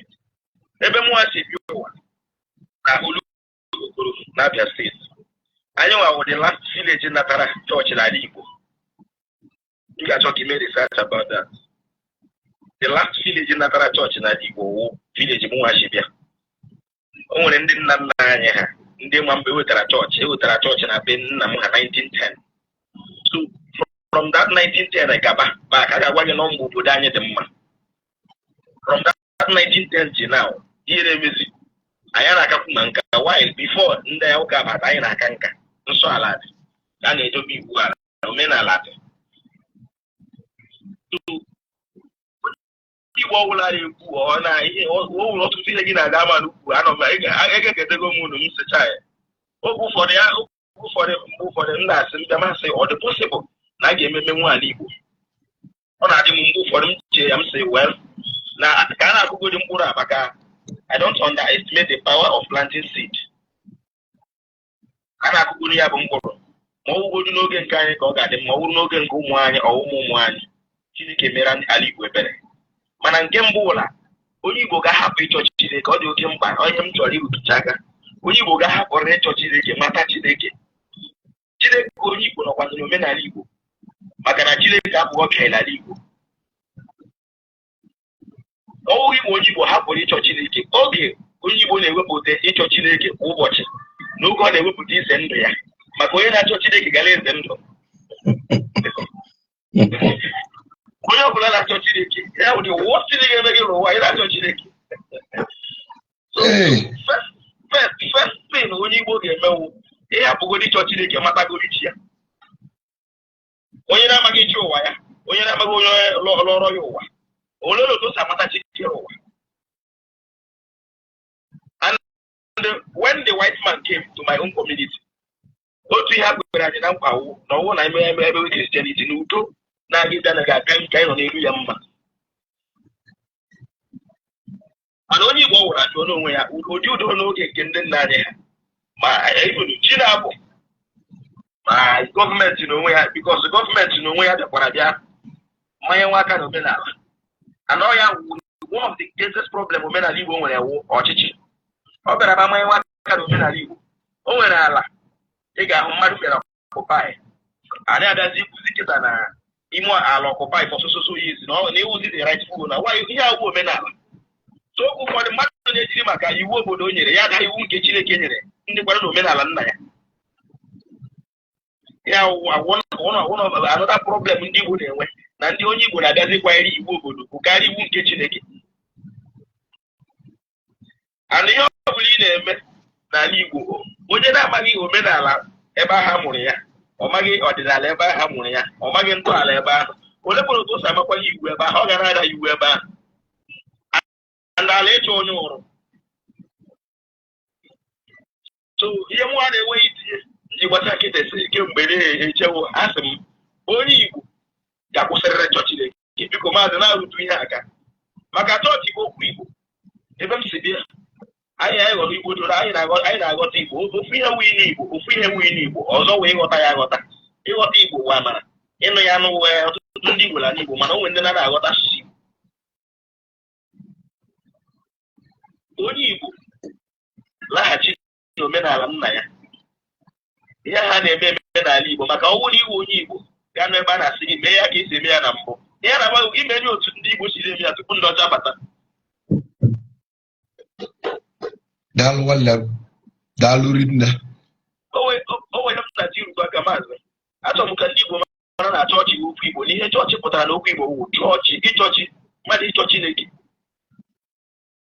Onwe onye China ga-esi nọrọ na kọmputa na-achọ ihe ọ ga-arụpụta. Ndị mmadụ anọrọ obodo ọzọ na-achọ ihe a ga-emepụta. Onye Igbo were oge nkezi nwere dịka mmadụ na-achọgharị Chineke ụbọchị na ndụ ya. Nwaanyị Chineke onye Igbo nọkwara n'ụlọ ya hụrụ. Mana eziokwu. Okwu ụfọdụ Disemba onye Igbo esi ebe agawa Lagos ebe ọ na-achọ Chineke n'aka onye Yoruba na-agba private jet. Dịkwana ya nwa akwụkwọ n'ụwa ụgwọ ọrụ ya mfe ya nwa nwa. Biko maazị. Daalụ. Asị m na Chukwu m otu Chineke m otu ọ dị m n'obi ebe ị nọ. Kama ihe m na-arịa wofu ụbọchị anyị ihe ga-ezukorere anyị maka ala Igbo wofu ala nke ahụ ihe nke ịrụ arụ. Ọ ga-adịrị gị mma. Ise. Biko onye a ga-enye kwuru okwu kịta o nwere ihe ọ nọ na-ekwu this your platform.